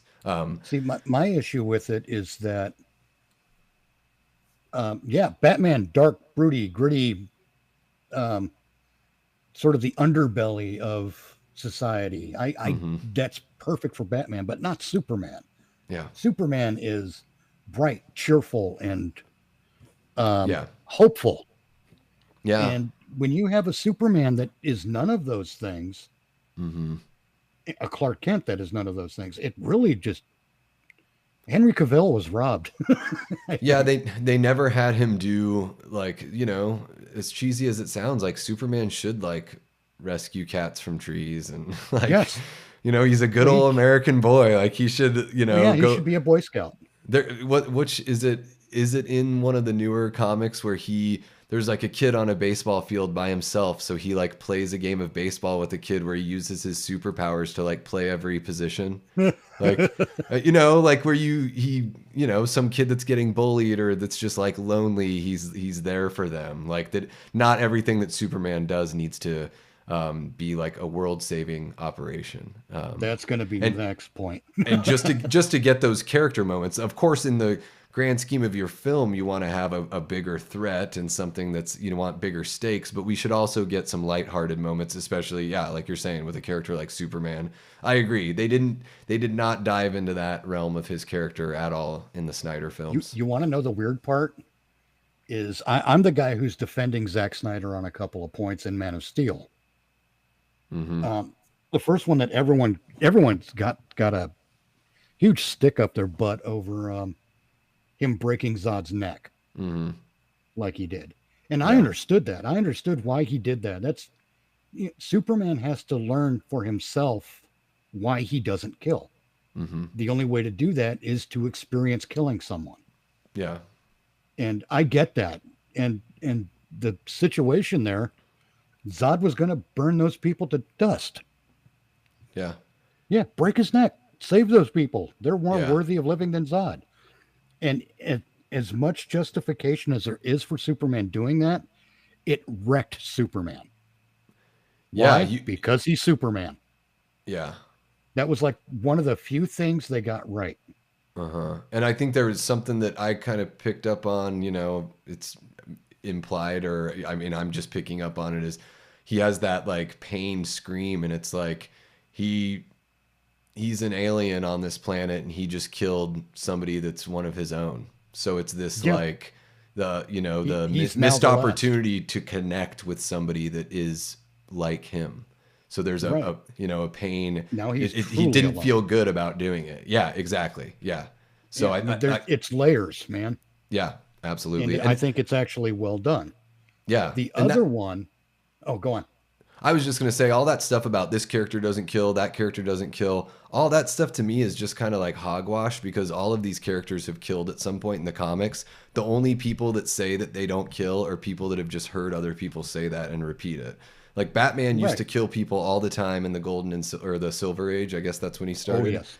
So, yeah, maybe at one point they decided to make that a rule, but it's like, well, don't act like that's been the thing forever. Like, I agree with Zach on that. I know he caused a little bit of a kerfuffle when he was on Rogan when he said that, but it's like, yeah, these characters, like, you can play with them in that regard as long as it is properly motivated and as long as there are those consequences. Like you said, it's it changed him forever doing that. Yeah, it again, going back to what makes sense. Superman's not going to not kill just because, well, I've always been told I shouldn't kill. So I'll let three You're, people die. yeah. Yeah. Yeah. Well, sorry, family of three, Yeah. you're fucked. You Didn't know, you it's guys just, Yeah, did you guys read the comics? yeah, it makes sense for him to learn a lesson that way. Hmm. And I like it even better that they didn't have to tell me in exactly those words that this is how Superman learns that killing isn't his thing. Yeah. Does it mean he'll never kill again? No. It does, however, mean that he's going to try like hell not to. Yeah, it's not going to be just because he has the power to do it like that doesn't mean that that's what he's going to reach for. Yeah. Right. And that's what we call character development. I love character development. And again, character drama. The other one that everyone got pissy about was a Jonathan Kent thing. And I don't mean being killed by the tornado. That was just dumb. Hmm. I'm talking about when Clark pulls the busload of students out of the water. Hmm. And, Clark and Jonathan are talking about it later. And Clark says, so what, am I just supposed to let them die? And Jonathan's like, I don't know, maybe. Maybe, yeah. Well, no, I think he just said maybe. Yeah. And he wasn't suggesting that it might be okay to let them die. This is the part everyone gets wrong. Jonathan was saying, that was Jonathan basically saying, I don't know the answer to that. Yeah. That's, that's, that area is so gray that lights and shadows don't permeate. There's no way for me to answer that. I don't know. Because you don't know he wouldn't know what the end result would be. Yeah, it's sort of Right. like, well, I don't know where that would lead things. Like, maybe. And again, it's a great character moment. Yeah. Yeah. But everyone's like, oh, Jonathan can't say these Supermans who kill those kids. Yeah, and well, I thought Kevin Costner just really nailed the. I mean, he's in that movie. I think Man of Steel came out like Father's Day weekend originally in theaters, so. and I felt like it was such a great Father's Day movie because it's a story of him, not reconciling, but reconnecting with his biological father, like through the holograms and all that, but also just I felt like Jonathan Kent is always just the best kind of dad. Like he's always trying to do right by everyone. He's never trying to like be too pushy or tell you exactly what to do, but he's there to try to guide you. He's kind of like and he's not talking down to you. Yeah, it's sort of like a kind of supposed to be like God, I guess, like the way that people that believe in that would look at an idea like God, that it's supposed to, God the Father, that he's there to like protect and be there for everyone, because Jonathan Kent is just such a good guy.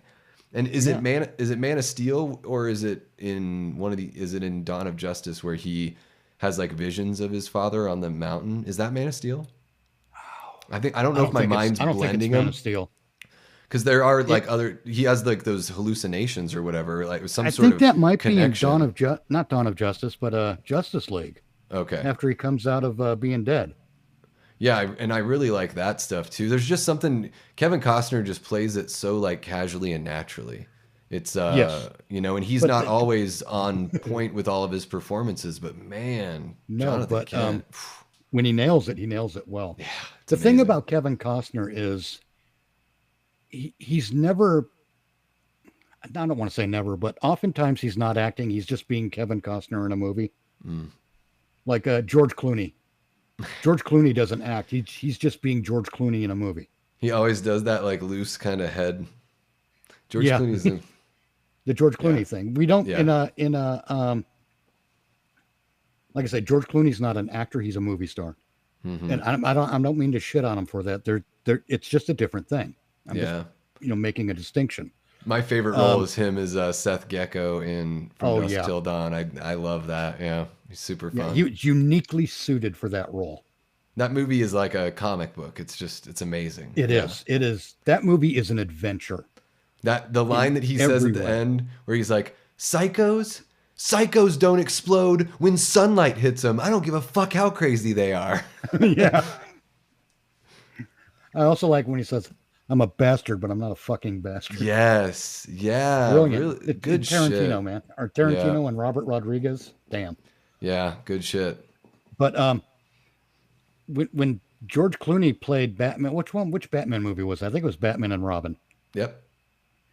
But that wasn't George Clooney playing Batman. That was George Clooney playing George Clooney as Batman. Yeah, it didn't feel too. You It didn't know, feel like a character. His Bruce was really weak too. Like neither one worked for me. that's why when I'm like, keep the budgets low, hire no name actors, Yeah, yeah, or even not even no name, but small name actors at least, yeah. You want some because suspension of disbelief, and that well, yeah, movie stars take that away sometimes. right. You put George Clooney in a Halloween movie as Dr. Loomis. We're not focusing on Dr. Loomis or the Halloween story or Michael Myers or Yeah, anything. We're like, look, there's Hollywood's George Clooney. yeah, mm-hmm. You Yeah, know, and it gets distracting. But absolutely. yeah, see, don't put your stamp, or don't focus on putting your stamp on an established IP, Mm-hmm. because what made the IP popular in the first place probably still works. Yeah. Well, and just like everyone else on the crew and in the cast has a role that they need to fulfill, that they're there to be a part of a team. The creative part of that team and the director, they have a role to fulfill as well and a job to do, and that should be the main focus, right? And not just Right. you should ultimately, if you do something with an established IP, you should want your audience to be like, man, this just felt like classic blank. Right. Like it felt Well, like look at Halloween. It felt like John Carpenter made that movie. Like, I couldn't even tell the difference. That should be the goal, not like, wow, that really felt like a Zack Snyder version of Halloween. God now, do you damn. think that John Carpenter wanted to make John Carpenter's the thing, or do you think he wanted to make the thing? Yeah. Because I think What? he wanted to make the thing. Yeah. And any John Carpenter ish stuff that appears on screen, I think happens naturally without it Yeah. being forced. You put Tim Burton in that kind of role, he's going to force his visual stylings Hmm. on things. Yeah. All You know, that Johnny that's what Depp I and mean. Helena Bonham Carter just all day. Yep. And hey, I like Johnny Depp. Yeah. I think Johnny Depp's a fine actor. Absolutely. But it starts getting a little tiring sometimes when it's just like Yes, it does. Well, like you're just going back to the plate with the same people. look at Like, Bruckheimer with the Lone Ranger. yeah, That movie was an insult. yeah. I You haven't ever? even seen that. I Oh haven't even my seen God! it. I think I grew up way before the internet, and part of that involved the old Lone Ranger TV show with Clayton Moore as the Lone Ranger, and it was corny as can be, Hmm. but by God, it taught you good values. If you go now and look up the Lone Ranger Code, there is some really good stuff in that, and Clayton Moore um, kept that in mind while portraying the Lone Ranger. But then we Hmm. get this Bruckheimer thing where Tonto's a lunatic and the Lone Ranger is an idiot. And I'm really kind of tired of modern things taking an older property and turning them into a joke. Yeah, just taking the piss out of it. Yeah, Totally. Starsky Yeah. and Hutch, Dukes of Hazard, Mm-hmm. and I'm not even saying that these were high drama. These were action and lighthearted adventure Yeah. things, right? Dark Shadows was made a joke. The Brady Bunch, you can make that a joke because it was a comedy in the first place. I love those two Brady Bunch movies. Actually, I really like Yeah, both of them. yeah, Yeah. those work because the Brady Bunch is already a goofy off the wall Yeah, property. it was a sitcom. Yeah, yeah, you can have something, you can have that fun with it. Real quick, Yeah. Mitch, I do have to ask you. So, if Zack Snyder did direct Halloween, how long do you think it would take for from Michael falling off the balcony to hitting the ground? How long would Oh, that I'd say last? 6, 7 years tops. And all of Loomis's bullet casings falling down in slow motion. Each one of them has like a message written around them, or like the thorn symbol or something on them. Yeah. One of them says, God damn it. The The last one says Loomis six face times. palm. Yeah. But it was No. 7 and now it's 6. What the heck's going on? Oh, another thing about putting your stamp on an established IP, don't make a movie with an established IP where all the characters in your new movie behave as though they've seen all the other movies in Mm, this IP. yeah. Because there were a couple of places in the recent Halloween where it's like, oh God, they saw the Halloween films. Mm, Everyone in the show, in these movies, saw the Halloween films. And here's yeah. how you can tell: it was the um, Michael Myers killed what, three, four people, maybe Hmm. five in the first movie, and I'm including the truck driver guy, Hmm. the tow truck driver. Yeah, there's Phelps, there's Bob, Annie, Linda, and then the dog. Um, is there anyone else? I don't think he kills anyone. So okay. So Yeah, maybe not. Okay, four people, right? Yeah. okay, yeah, four. And by the time of 2018, the whole city of Haddonfield is still up to their eyeballs in Michael Yeah. Myers lore for no reason That's because why nothing's happened since then. yeah, that's But a they're lot of all acting like they've seen the whole franchise or on they're acting screen. like two happened, but Michael isn't her sister or Lori isn't his sister. Which they Yeah, could have even included two and been like, no, that was not that was bunk. You know, they could have even yeah, done they could that. have. And But oh God, I hate it when it's obvious that the people making the movie have characters that act like they've seen the movie. mm-hmm. Yeah. I hate that. It's like a. Do you ever watch Doctor Who? I've never watched any Doctor Who. It's a Okay, wild thing, I know. It's the been name on of the since like show is kind of a 1960. the name of the show is kind of a gag. He doesn't call himself Doctor Who. It's that's in invariably every once in a while someone will they'll be like, oh, this is the Doctor. He just Hmm. calls himself the Doctor, Yeah, yeah, that's what I've and always someone will heard. be Yeah. like, the Doctor, Doctor Who, you know, Mm. and it becomes kind of a mystery for some people. Yeah, yeah, Well, they could have done that with Michael, where it's sort of like, what's this guy, and somebody gets to tell the story, kind of like in Friday the 13th Part Two, where they have the campfire yeah, gathering, and they sort of like, you know, you get to but the, hear the a babysitter telling that story to a bunch of little kids or something at the beginning of the movie.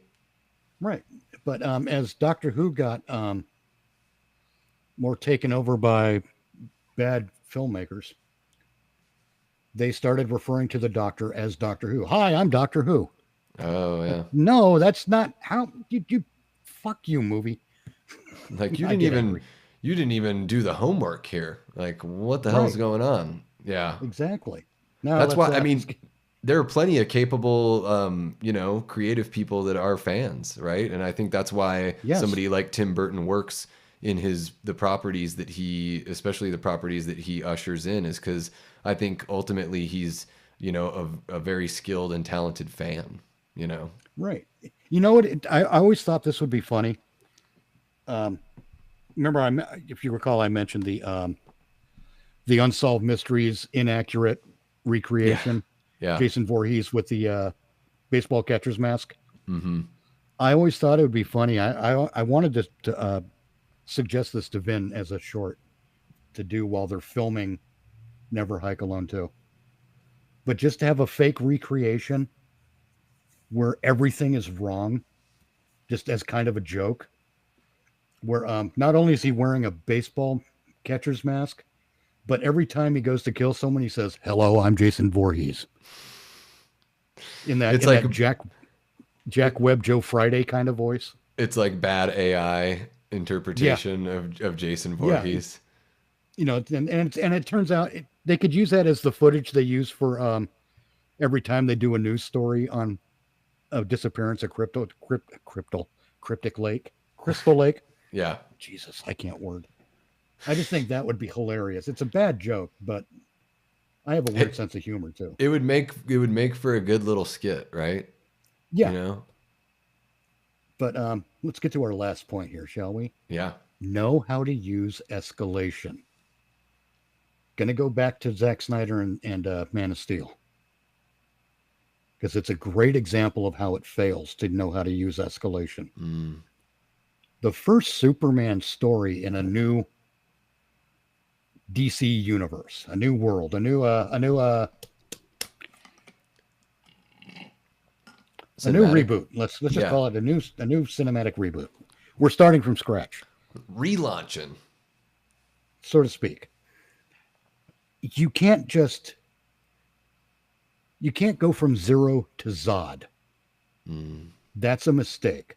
Well, yeah, but Superman is but Superman, he's learned things. You don't have to go through the origin either. You do the Yeah. origin in quick flashes through the opening credits, dun, da, da, da, da, da, da, and Mm-hmm. Krypton blows up, and there goes Superman. He's just a baby. He lands in Smallville. There's Martha Kent and Jonathan too. That's great. I love that rendition. I'm sorry, It's but beautiful. I love it. that's just how I communicate the You just idea. do that off the cuff, or have you done that Yeah, before? I did that That's one off really the that's cuff. pretty good. That's pretty good. I'll never remember it. I'm glad it's recorded Yeah. or it's on the stream. But anyway, you do all that in flashbacks, and you start Superman off. The story that we're going to tell in the movie when he first arrives in Metropolis, and it's his first day at the J League planet. That's your starting point. Mm. Because he's already done the Smallville thing. Everyone already knows all those stories and all that shit. We know he Yeah. came from a strange visitor from another planet with powers far beyond those of mortal men. We know all Yeah. that shit already. Yeah. We don't need to rehash it. Flashback, not even flashback, but quick little shots in the opening credits, and then Clark meeting everyone at the Daily Planet and Yeah. whatnot. That's kind of how the Lois And and Clark show starts. My wife and I were rewatching that. I which actually which the one with Dean with Dean Cain Cain. and Terry Hatcher. Yeah, That's kind of like I think the first yeah, it's a episode is great show. he's basically like, Dad, I don't know like how the heck to act like in the real world, like what Yeah, do I do? And he goes to get the job, and I think that show that is show's underrated. pretty dang good, pretty dang good. But yeah, that's kind of the angle I'm going with. Yeah. And then um, will Lex Luthor be in it? Yes, but not as a villain. Mm-hmm. See, my version is called the Man of Tomorrow because that's one of the many names they give Superman. Mm-hmm. So Superman, the Man of Tomorrow. And in this film, and they're actually using that name for the next project, I believe. Bastards. I should sue. But Lex Luthor's not a villain until like the fifth or sixth movie because we need a reason for Lex to have angst towards Superman. Yeah. So in this first one, it's first assignment. You go with Lois. You're going to go do Lex is receiving the key to the city to Metropolis. It's the Man of Tomorrow award or something like that because Lex is the Man of Tomorrow.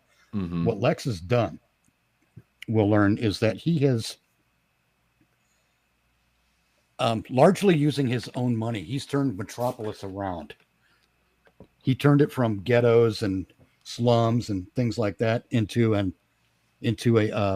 literal city of tomorrow. That's all the technology. It's upgradable technology, Wi-Fi everywhere. He basically Elon Musk the hell out of the place, right? Yeah. So Lex is kind of a hero in Metropolis. Mm-hmm. But over at Lex's chemical plant across the way, from where they're having this press conference where Lois and Clark are, something blows up, goes wrong, and we get like Parasite or Livewire, one of those lower tier villains. You need to start with a lower tier Yeah. villain, and Superman's already knows he's not going to kill. Okay, even with what I said about Snyder, I knew what he was going for, but everyone already assumes Superman knows that, so let's just run with it. Mm-hmm. And that's going to be I choose those because they're both actual threats to Superman. Superman is susceptible to Parasite draining him, and he can also be hurt by electricity. It won't kill him, but it'll hurt the hell out of him. Mm-hmm. So Livewire is a good option. So is Parasite. So one of them, and Lex Luthor, he's going to get to the bottom of this thing, blah, blah, blah, blah, blah. But Superman basically beats him to the punch, saves the day. And essentially, by the end of the movie, Superman, they're starting to call Superman the Man of Tomorrow. Mm.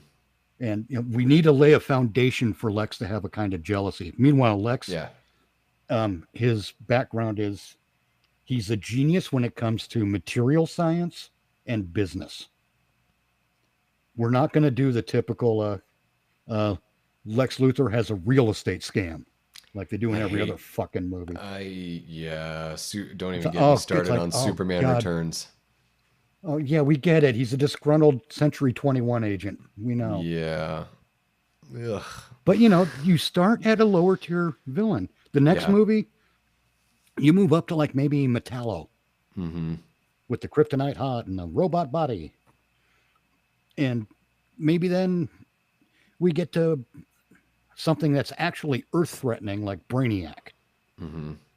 And then when Superman defeats Brainiac, that's where Lex Luthor is able to retrieve a piece of Brainiac technology Yeah. and he can start retrofitting it to his own purposes. And that's when he is able to build his battle suit. And over time, Lex gets more and more frustrated with his jealousy of Superman and he becomes a villain. Mm-hmm. Instead of just having him show up in the first movie and go, "Hello, I'm Lex Luthor. Here's Yeah. my cigar. Yeah. Let's kill Superman."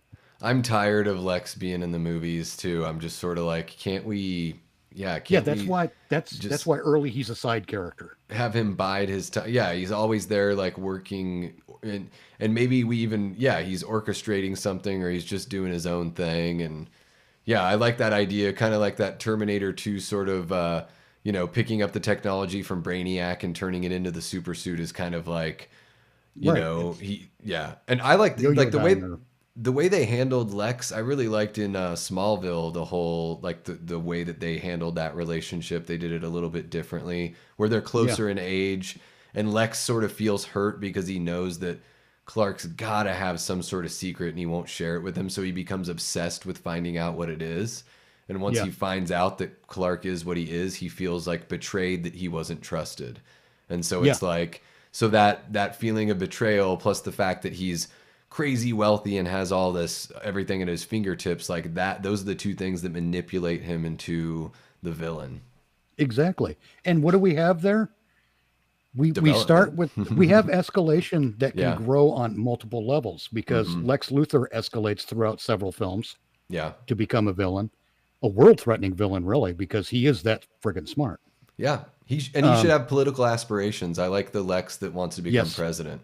Like I like yes, that him using his business as sort of like, well, maybe he wants to be mayor of Metropolis, and then maybe in the next movie he's running for a different, or you know what I mean? He's just trying to position himself. Like maybe he's mayor, running for mayor, and then he's a senator or whatever. And, like I like that idea of Lex becoming like an evil dictator at some point, or at least kind wanting of, to yeah. reach that.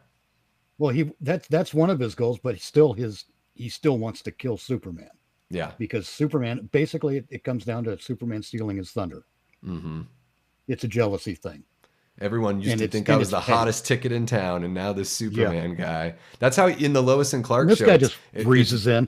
Yeah, it's they use it a lot like that in the Lois and Clark show, where Lois is like thinks that Lex is just, oh my gosh, Lex wants to take me to dinner, like she has a crush on him and all that stuff.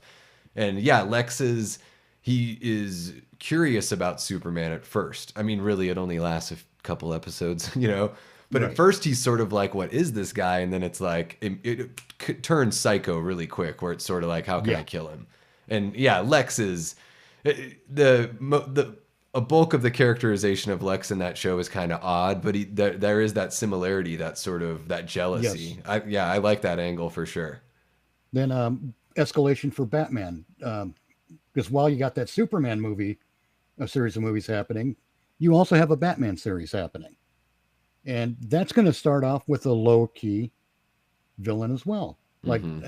I want to see Batman do some actual detective work, Yeah, not relying on this supercomputer technology to tell him that there's a fingerprint on a bullet, but to actually yeah. look at the clues and hear the stories and put the Hmm. shit together because he is supposed to be as smart as Sherlock Holmes.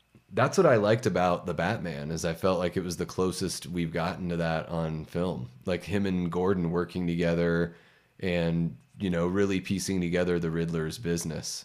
Um, Right. felt kind of starting with the it felt like the animated show, even like the, I feel like in yeah, that show they do a good job. Of course he does have the technology, but he's got a quick wit about him, and he can deduce things like yes. very, very quickly. He is, Why? you know, Because he's Batman yeah, he's Tony Stark without like a super suit, without the you know. booze, Well, that too, yeah. without the cocaine and hookers. Yeah, But no mech suit, at least not until he's fighting right. Superman. Then he's got the mech suit, you know. But you see that you got layers of different kinds of escalation. You don't start with the Yeah. Joker. Mm-hmm. Joker could even be in the middle, Yeah. but eventually the Justice League will form. Mm-hmm. But you have to do the escalations correctly, and that's the most important thing with these things. If you Mm-hmm. notice the Abrams era Star Trek movies, it's They always a threat that's going to destroy the universe or destroy they the world. Or, yeah, they jump right into it. Yeah, I think it's, yeah, part of it is like they are too afraid to, they don't want to make a movie that's so small that it doesn't like grip people right away and grip that audience. But I think like, yeah, you should lay those breadcrumbs, especially with established IPs, because you already know they have built-in fandoms.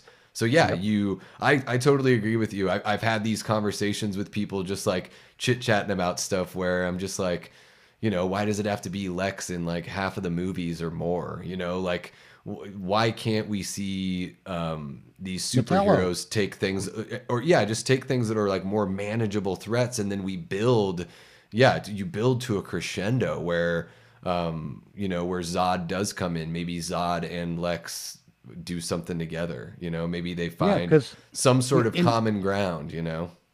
oh yeah, because somewhere they're going to. And you could even In do it where Zod and Lex, like, Lex finds out that Zod is going to betray him, that Zod's just using him as a pawn, and then they end up getting, like, that's what creates an opportunity for Superman or the Justice League, if you want to build it to a Justice League. That's what creates an opportunity to defeat both of them, is that they both get too greedy to work together, and, you know, everything that's bad about their characters kind of, or about their characteristics, comes to a boil there with each other. So well, yeah, and it begins to interfere with their team up. yeah, And what was the other thing? we've been talking for a while. It's tough to remember it all. I know. But it really is important to know how to use that escalation Yeah. properly. You don't go from zero to Zod. Hmm. You don't go from From Scarecrow to Joker. you Although, I can. mean, it worked. It worked. It did work. I'm It not worked gonna. for Chris Nolan, but Yeah, after Suicide that Squad. there was they just didn't know where to go with it. Yeah. And it's basically because they stopped trying. Well, I think it's because Heath Ledger died, honestly. Yeah, because Joker was going to be, in some way, he was going to be in the third film. I don't think he was going to be a big part of it, but he would have played some sort of role. He would have made an appearance. And they just blew the way they handled. I mean, even okay, so using escalation in The Dark Knight Rises, the first time that Batman like actually confronts Bane and he gets his back broken, I just thought it was like, it wasn't well earned. Like No. I wanted to see them get into a little bit of a fight. Batman kind of get his ass kicked, but able to escape, and he's like, "Oh my god! Like I've never dealt with that kind of power before." And then Right. he thinks he's prepared when he goes to fight Bane again, and that's when Bane breaks his back. But I felt like Well, it yeah, was and so cheap the way they did it in that movie, and well, I felt like that whole movie was like a two-parter that they just squoze into one 3-hour movie. they did there what they did with Batman v Superman. Someone said we got to have this scene from the comics, Yeah, yep, and that became the focus instead of telling a good story. yeah, yeah. Batman v Superman. We got to have Batman in that soup where he fights Superman when they're both like 108 years old Yeah, for some reason. How yeah, old are they? Oh, they're like Batman's like in his 40s and Superman's in his early 30s, late 20s. yeah, Then why are they fighting like they're old men? Fuck it. It's going to look good on the screen. No, we got to yeah, have Dark Side yeah, or fake Dark Side. yeah. And he's got to be a giant gray CGI blob. Yeah, I thought Doomsday was like a little, that was just a little too rushed. Did I say Dark Side?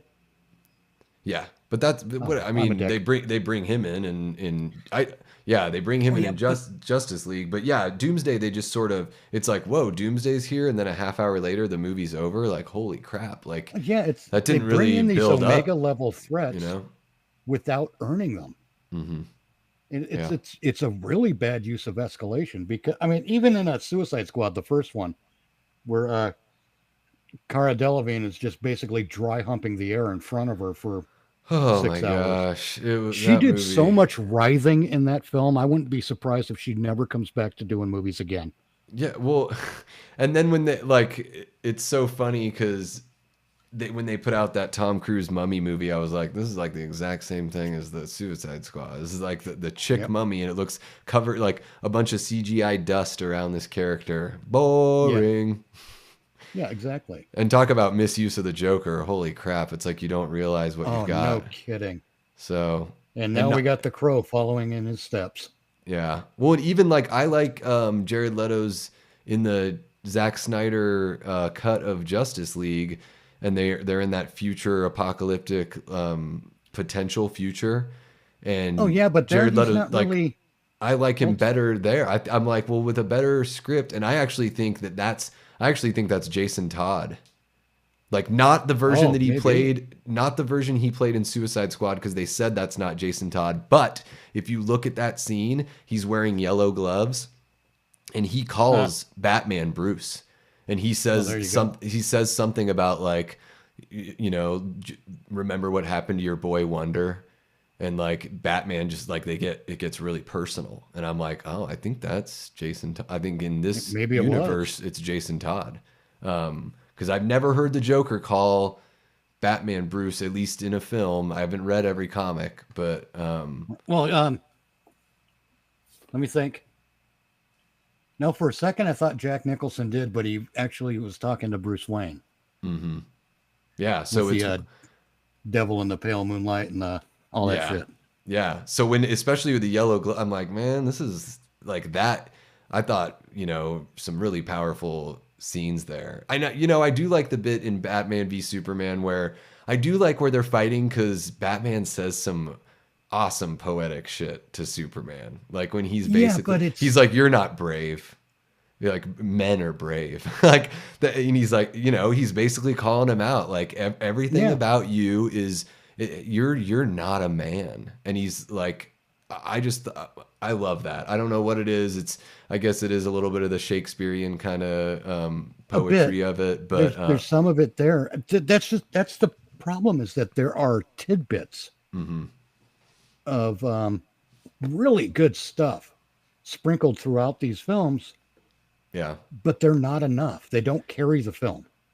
If you have the ability, you should check out that Ultimate Cut. I I might think it's have worth to your do that. time because I think it maybe it's not going to satisfy all of your gripes, but I do think it does a better job of number 13 here. I think it helps you understand why those two guys don't trust or like each other. Whereas the Well, Batman and theatrical cut, Superman.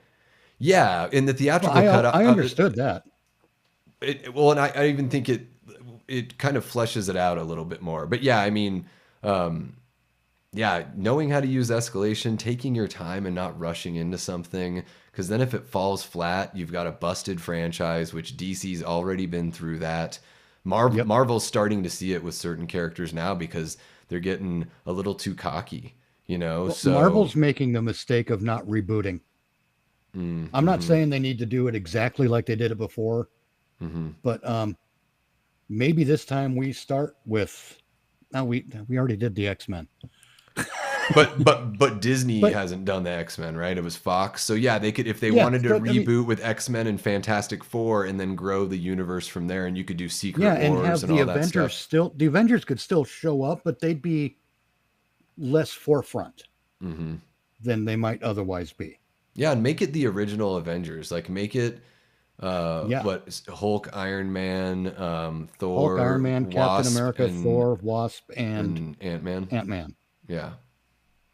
And make it like you said, like you don't need to do the origin now that people are already familiar with where these characters could come from. You could do Hank Pym, like you could set an Avengers movie. Like So I wish they would go back. Like I loved how First Class, X-Men First Class went back, and then every Days of Future Past was in the 70s. Like I would love Oh to yeah, see if they went back and did, let's do 1963 X-Men Avengers Fantastic Four. And each movie takes place, it's like 63, 64, 65. And that's how yeah, America that would be looks. fun. And like and then we can see characters like Michael Douglas's Hank Pym. Like we can see the younger version of him. You know what I want to see?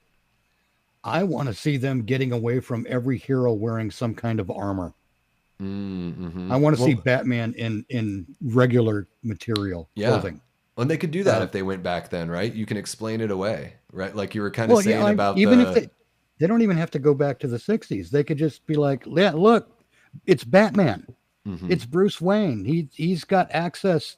He's not the big material scientist that Lex Luthor is, but he's got Wayne Industries and Wayne Mhm. Enterprises and Wayne Electronics and Wayne gadgets Yeah. and gizmos. And he's kind of like a And he could, ninja, yeah, but so he he's just could, elusive.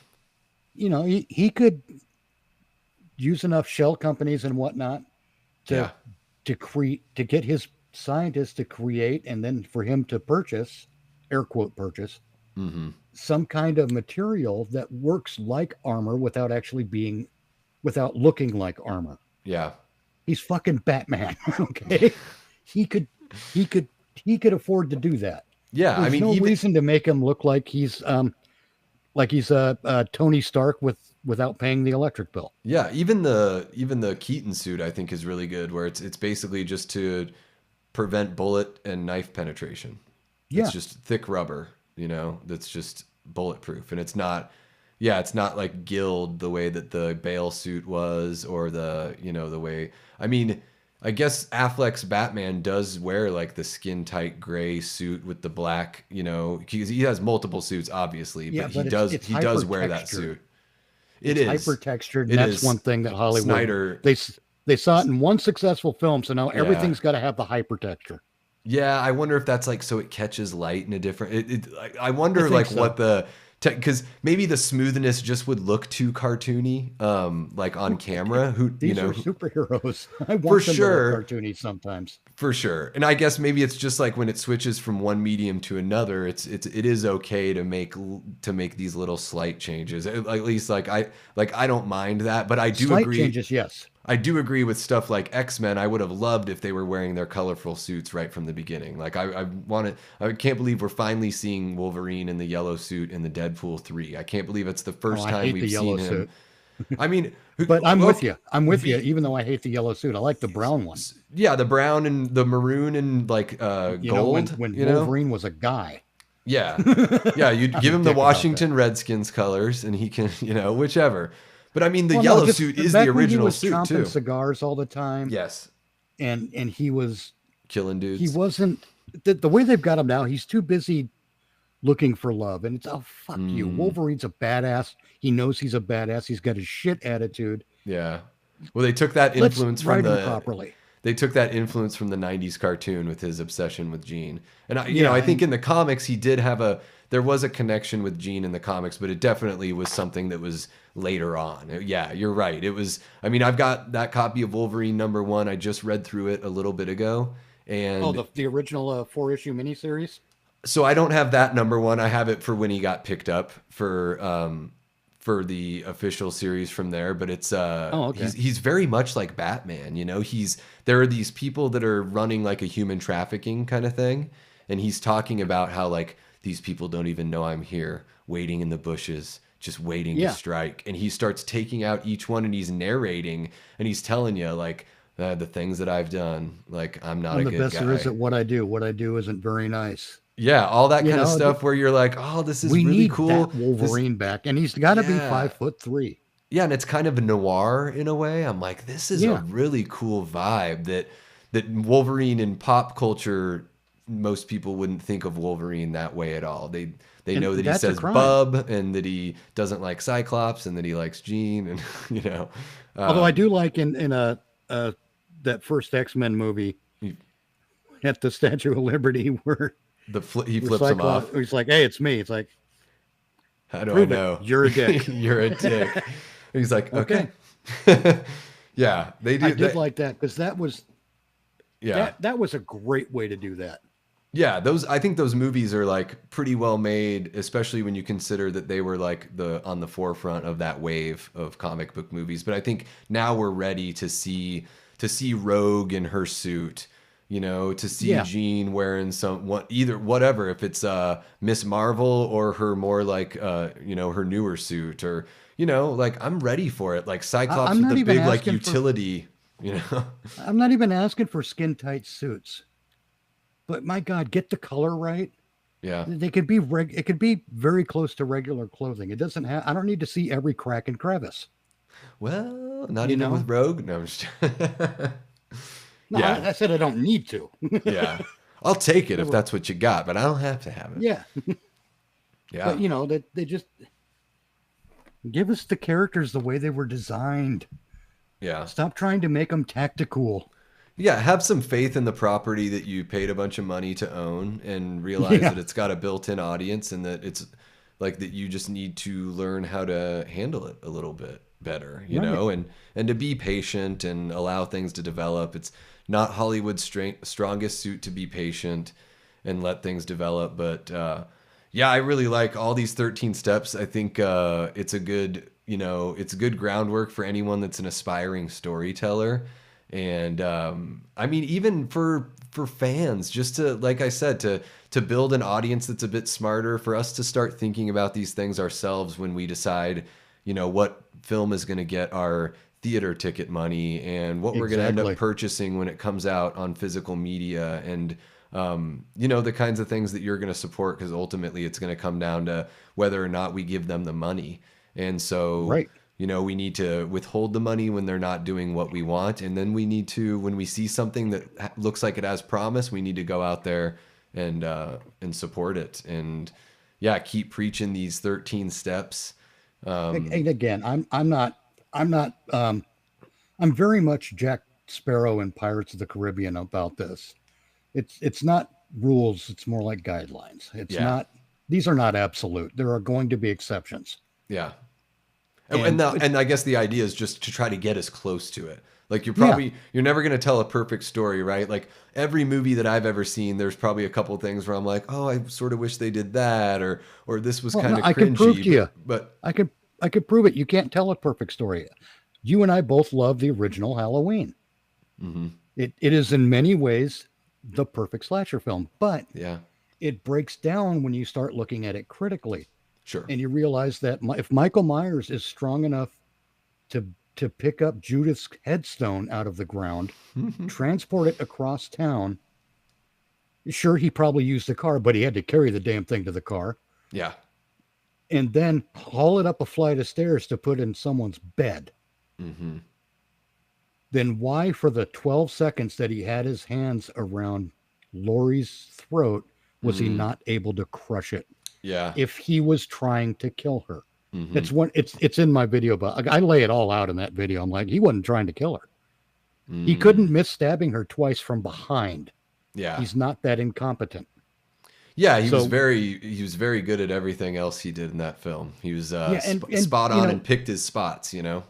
you and I know, and everyone listening and watching, we all know that that's done for dramatic effect. hmm Okay, but my thought was, well, if we don't look at it from doing it from dramatic effect and look at it as what really happened, it kind of sets up a different thing going forward. hmm You know, if it's obvious that Michael's not trying to kill Lori, but he is focused on her, he's clearly focused on her. Yeah. Then what is So he if he's trying to do? focused on her, doesn't want to kill her, but he kills everyone around her, what could his motivations be? And that's where the fans, that's where we sit and we start talking about this Yeah. shit, man. They were like, hey, what if he's doing this? What if he's doing that? What if he Yeah. hates granola? You I hate sand. Gets into everything. know?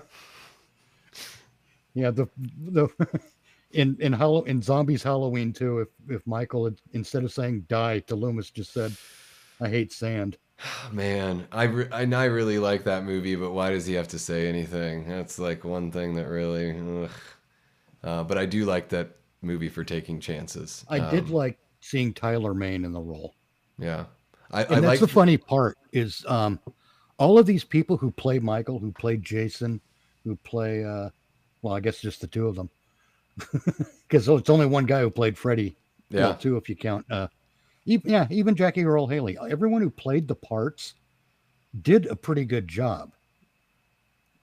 I would say pretty good to excellent.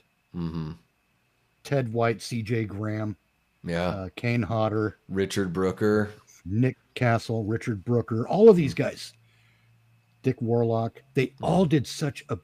Oh God, I can't remember the guy in four, but anyway, they all did George such. P. Wilbur. George P. Wilbur, and there's Yeah, Don who was the guy? Shanks. Don Shanks, because Don Shanks had been in fucking everything. Hmm. He's one He's of those ripped. guys. Oh my gosh, I saw him at age 45. He is cut. It's scary. He Don Shanks is a that guy actor.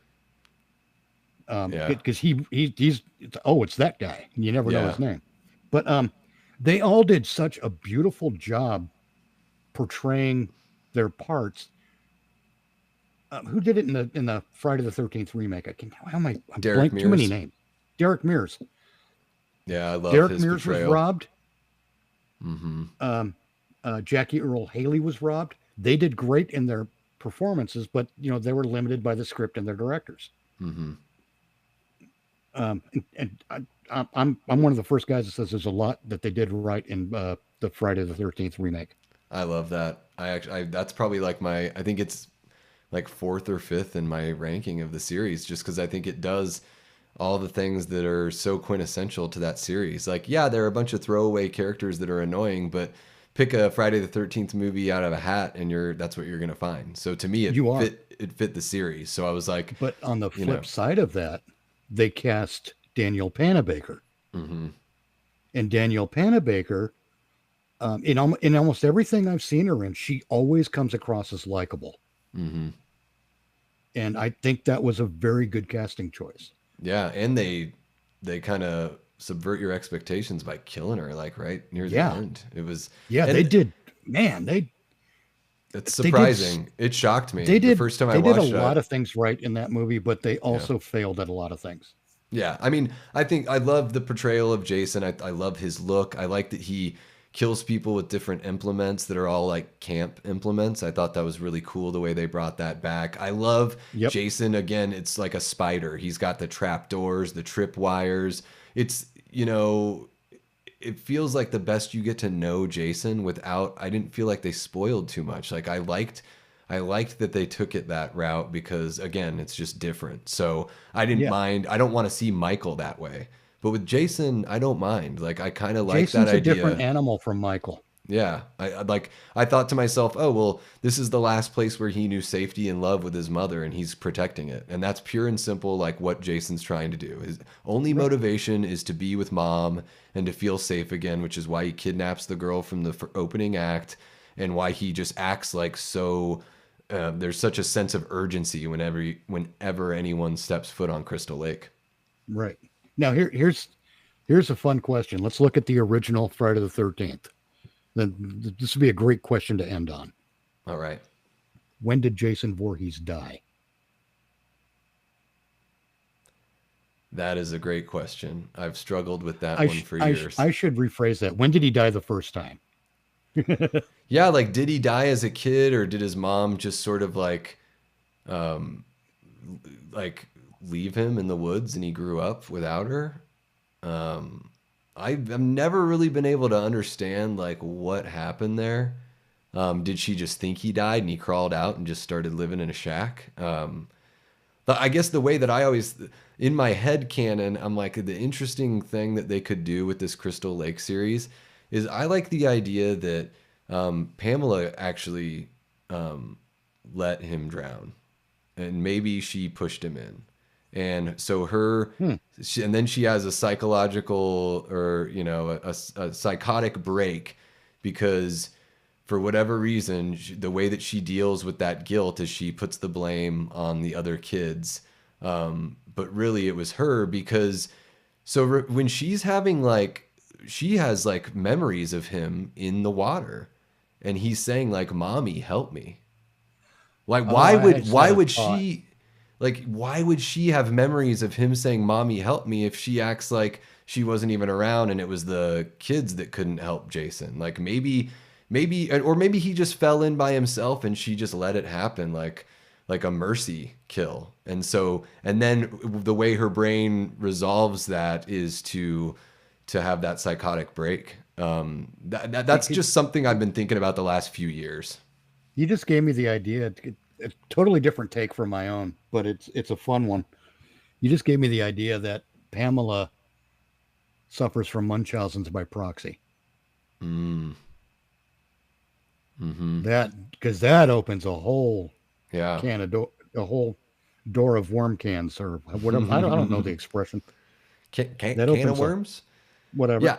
I've had this whole idea too of like, well, maybe she meets what's the dad's name Ralph. that we've never seen, but we know the Oh, dad's name for some reason? Elias. Elias. So what if Pamela meets Elias? She's been like she's had kind of a wild past, right? Like she was sleeping around and doing a bunch of Pua. drugs as a kid, and she meets Elias, who's like this pious kind of religious guy or whatever. He sort of like saves her in a sense. They end up getting pregnant together, and it's all of her past discretions with, using drugs and all that stuff that he and her feel like it's her fault that Jason came out the way he did. And maybe Oh, that's why she like lets him, she kind of mercy kills him because she loses Elias. Jason's like all she has, but she also feels like, it's her fault, but also a little bit of Jason's fault that her life fell apart. I know I'm talking about a can of worms. I'm like going really yeah. off the deep end here. That's good too. I always had the idea. I had. Did you know a lot of the beta canon always has Elias as either a warlock, a sorcerer, an abusive Oh. alcoholic coal miner. I've heard the abusive thing, and then I guess maybe from that I just went the flip side and was like, maybe he's like hardcore religious, like the power of Christ can like you've sinned in your previous life, and that's why we have this abomination kind of thing, like I don't That's know. that's one take, but that's it. That's abusive in its own way too. Absolutely. Oh yeah. But I have this Manipulative, yeah. completely different take All right. where I think the Voorhees family was very Leave It to Beaver, Ward, June, and the Beaver. Well, Mm. Jason.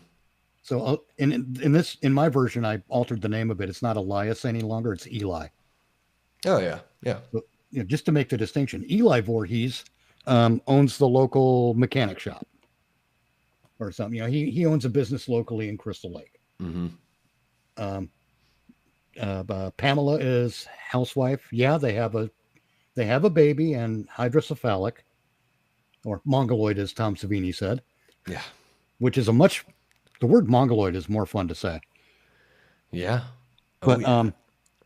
they didn't turn on the kid for that. They actually love him even more. It's a very loving family. And the reason I want to do this is because everything that happens becomes a much bigger tragedy as a result. Mm-hmm. Yeah, Because, that's true. Jason would, Eli would come home from work every day. And part of the routine, as Jason was like four, maybe 3 years old and older, he would hide from his dad. And it became a game they'd play Mm-hmm. where he'd hide from his dad. His dad would come in the door and where's Jason? Where's Jason? And then Jason would pop his head up. There's my boy. Very Mm-hmm. loving family. Because that I want to pay off later in the story Gotcha. where, because, then Jason drowns. That's when he dies the first time in my version. Mm-hmm. And, marriages don't survive the death of a child Yeah, I've very heard. often. Yeah, it's a big one. So, Pamela and Eli split. Pamela breaks well, Eli gets on with his life. Mm, It's not because Eli is any stronger or anything like that. They just have different coping mechanisms. yeah. And unfortunately, Pamela's coping mechanism breaks her. Mm-hmm. And she goes and does all the murders at Crystal Lake and all that stuff. And this is how Jason comes back from that. There isn't Crazy Ralph was right, by the way. There's a curse. There It's is an got a actual curse. death curse. The thing is, the actual curse and the way it works is lost to history. I mean, we're talking about a culture that pre-exists the American Indians Mm. set it up. Then that way we don't have to we don't need to go dwelling into too many things. But there is a curse, and what happens is Pamela, by killing those people, activates the curse a little bit at a time. Okay. You know the thing about 12 monkeys pounding on typewriters, eventually they'll come up with Shakespeare. Yeah. It's that kind of thing, except there's no Shakespeare. She's activating little bits of the curse. That's why Jason comes back fully grown It's like the in part blood two. sacrifice, like builds and Yeah, builds because until the curse is unlocked. yeah, and even where we are now with Never Hike Alone, the curse is incomplete Mm. because and there's no one who knows how to stop it or how to Yeah. lift the curse or to end it, and it's more like a jail sentence. So Jason's Yeah. fucked. Yeah. Yeah. It's a prison. But the other side of this is I want to see a period piece set in the 80s where what is her name? Alice dies, right? Like in Hmm. part two at the beginning. Hmm. But after what happened with Alice in the original film, that's when the that sketch of the boy in the lake shows up in the newspapers, and Eli sees that. Mm. Years after he's divorced Pamela and after he's started his new family. Yeah, because it's been at that point, it's supposed to be like 15, 20 years or 17 so. years. Yeah, something like Yeah. that. Okay. Yeah. So he sees that. And he tells his new wife, I have no choice. This looks like my son. I got to go check it out. This looks like my dead son. I got to know what's going on. So he makes his way back to Crystal Lake. And the way I want this to work is he's hot on the trail of Jason Voorhees through 2, 3, and 4. But he always shows up late. And all we get to Mm. see is what's left until the final part just before Jason gets to Tommy and them in their house. Eli starts having a heart attack while he's literally chasing Jason, and he's Jason for some reason can't kill Eli. Mm. Jason at this point he's undead, but or undying rather, but part of him still recognizes his father, and then Hmm. as Eli's starting to have his heart attack, I'm sorry, I jumped ahead. When Eli finally catches up to him before he starts having the heart attack, he says to Jason, "There's my boy." Mm. And that stops Jason. Jason's ready to go on with his life, but Eli collapses from a heart attack. Jason thinks he's dead. Continues after the Jarvis family. Damn. That would be a good way to pay homage to what came before already. Yeah. You just reset it so it's Yeah. you're shooting it you're shooting the same stuff but from a different angle this way. Yeah, and it kind of gives Jason a Van Helsing or like Loomis sort of equivalent, like that kind of, Right. that the person that's on the hunt for them. Yeah. Yeah, and then and it's not even a hunt to kill him. Eli wants to save his son. Connect. Yeah. And now he knows that his son is out there. He does manage to get back, or the police show up or something, and in his coronary, while it knocked him on his ass, it was pretty mild. But now he Mm. still has to worry about shit, and that sets up the further adventures of Eli and his daughter to assist him as he goes and looks for his son some more. Damn. After Jason gets killed by Tommy and comes back with when Tommy electrocutes him. Yeah, good old Frankenstein resurrection there. It's beautiful. I mean, it's a fun way to do the story with Yeah. and to address the Eli situation. Yeah, Or, because they always talk about him, but they've never put him in there. It would be, yeah, I feel like at right. some point you've got to go back to that, and maybe we'll see that character at some point in that TV show. Although, again, I just we think talked about prequels. I'm just not really that interested in. Oh, I know. Crystal Lake TV show. I know. I'm worried about that too because Yeah. they'll find a way to mess it up. I Yeah. think the best thing to do with Friday the 13th is either give it to Vin DeSanti. Whoa, That's yeah. that's the best thing to do because Yeah. he's got shit that's not never hike alone for ideas going Yeah. forward. Yeah. And I think that's one way to do it, or to unfortunately start over. Yeah. The That's thing probably is, what. though, Yeah. this is where Jason works and Michael doesn't. Jason, you can just keep going forward Hmm. because he's cursed. He's undead or undying. I think. I Yeah, think I make a distinction. he's a water monster. He's He's a like, revenant. yeah, it's not.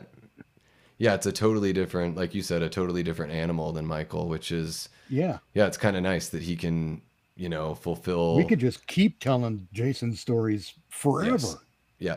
and it won't matter. He's just a Michael campfire tale. Michael wears out.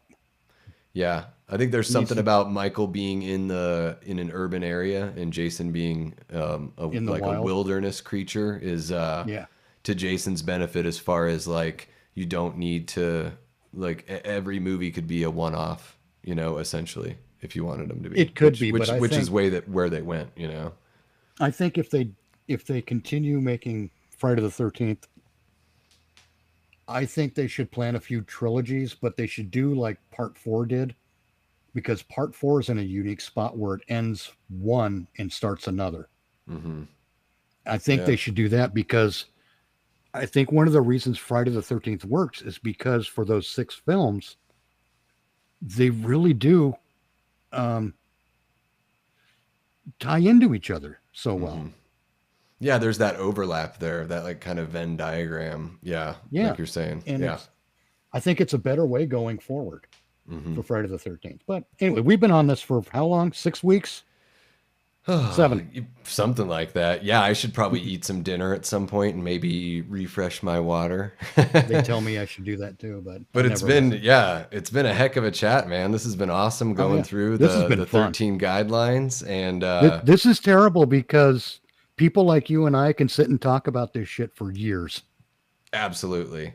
Yeah, well, and what we could do, what I'd like to do is maybe, I've been talking to a few people like here and there. I'd love to do things where, maybe we hop on like once a month or once every other month. Like we pick a topic, we can kind of nerd out about it, and then every time we hop on, we can have like a plan laid out, kind of like we do here, and we Oh, can, okay. I'm down for that stuff you all the know, time.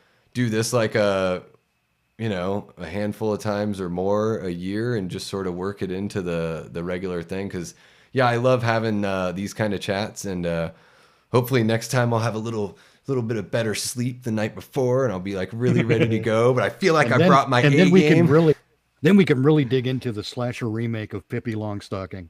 Oh my gosh. Yeah, and even if we wanted to kind of, have a shorter episode, we could sort of just like let's focus on like one kind of story, or one of these I got one like for you. potential offshoots, so we can let's I got chat a goofy one offline for you. and figure one out. Yeah.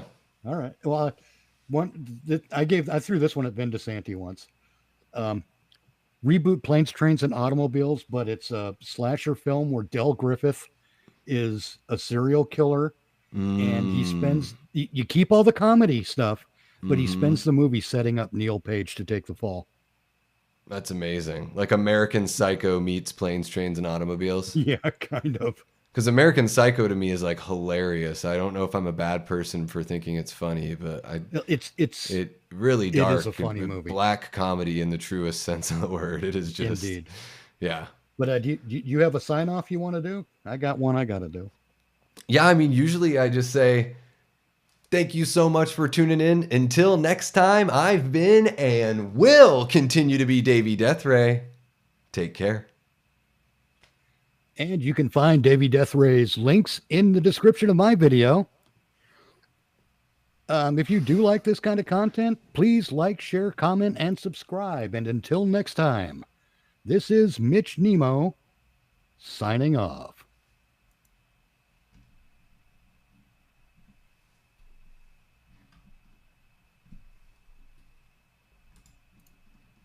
There we go. Nearly 4 hours. Holy hell. Hardcore. Yeah, my wife is probably like, "What is he doing in there?"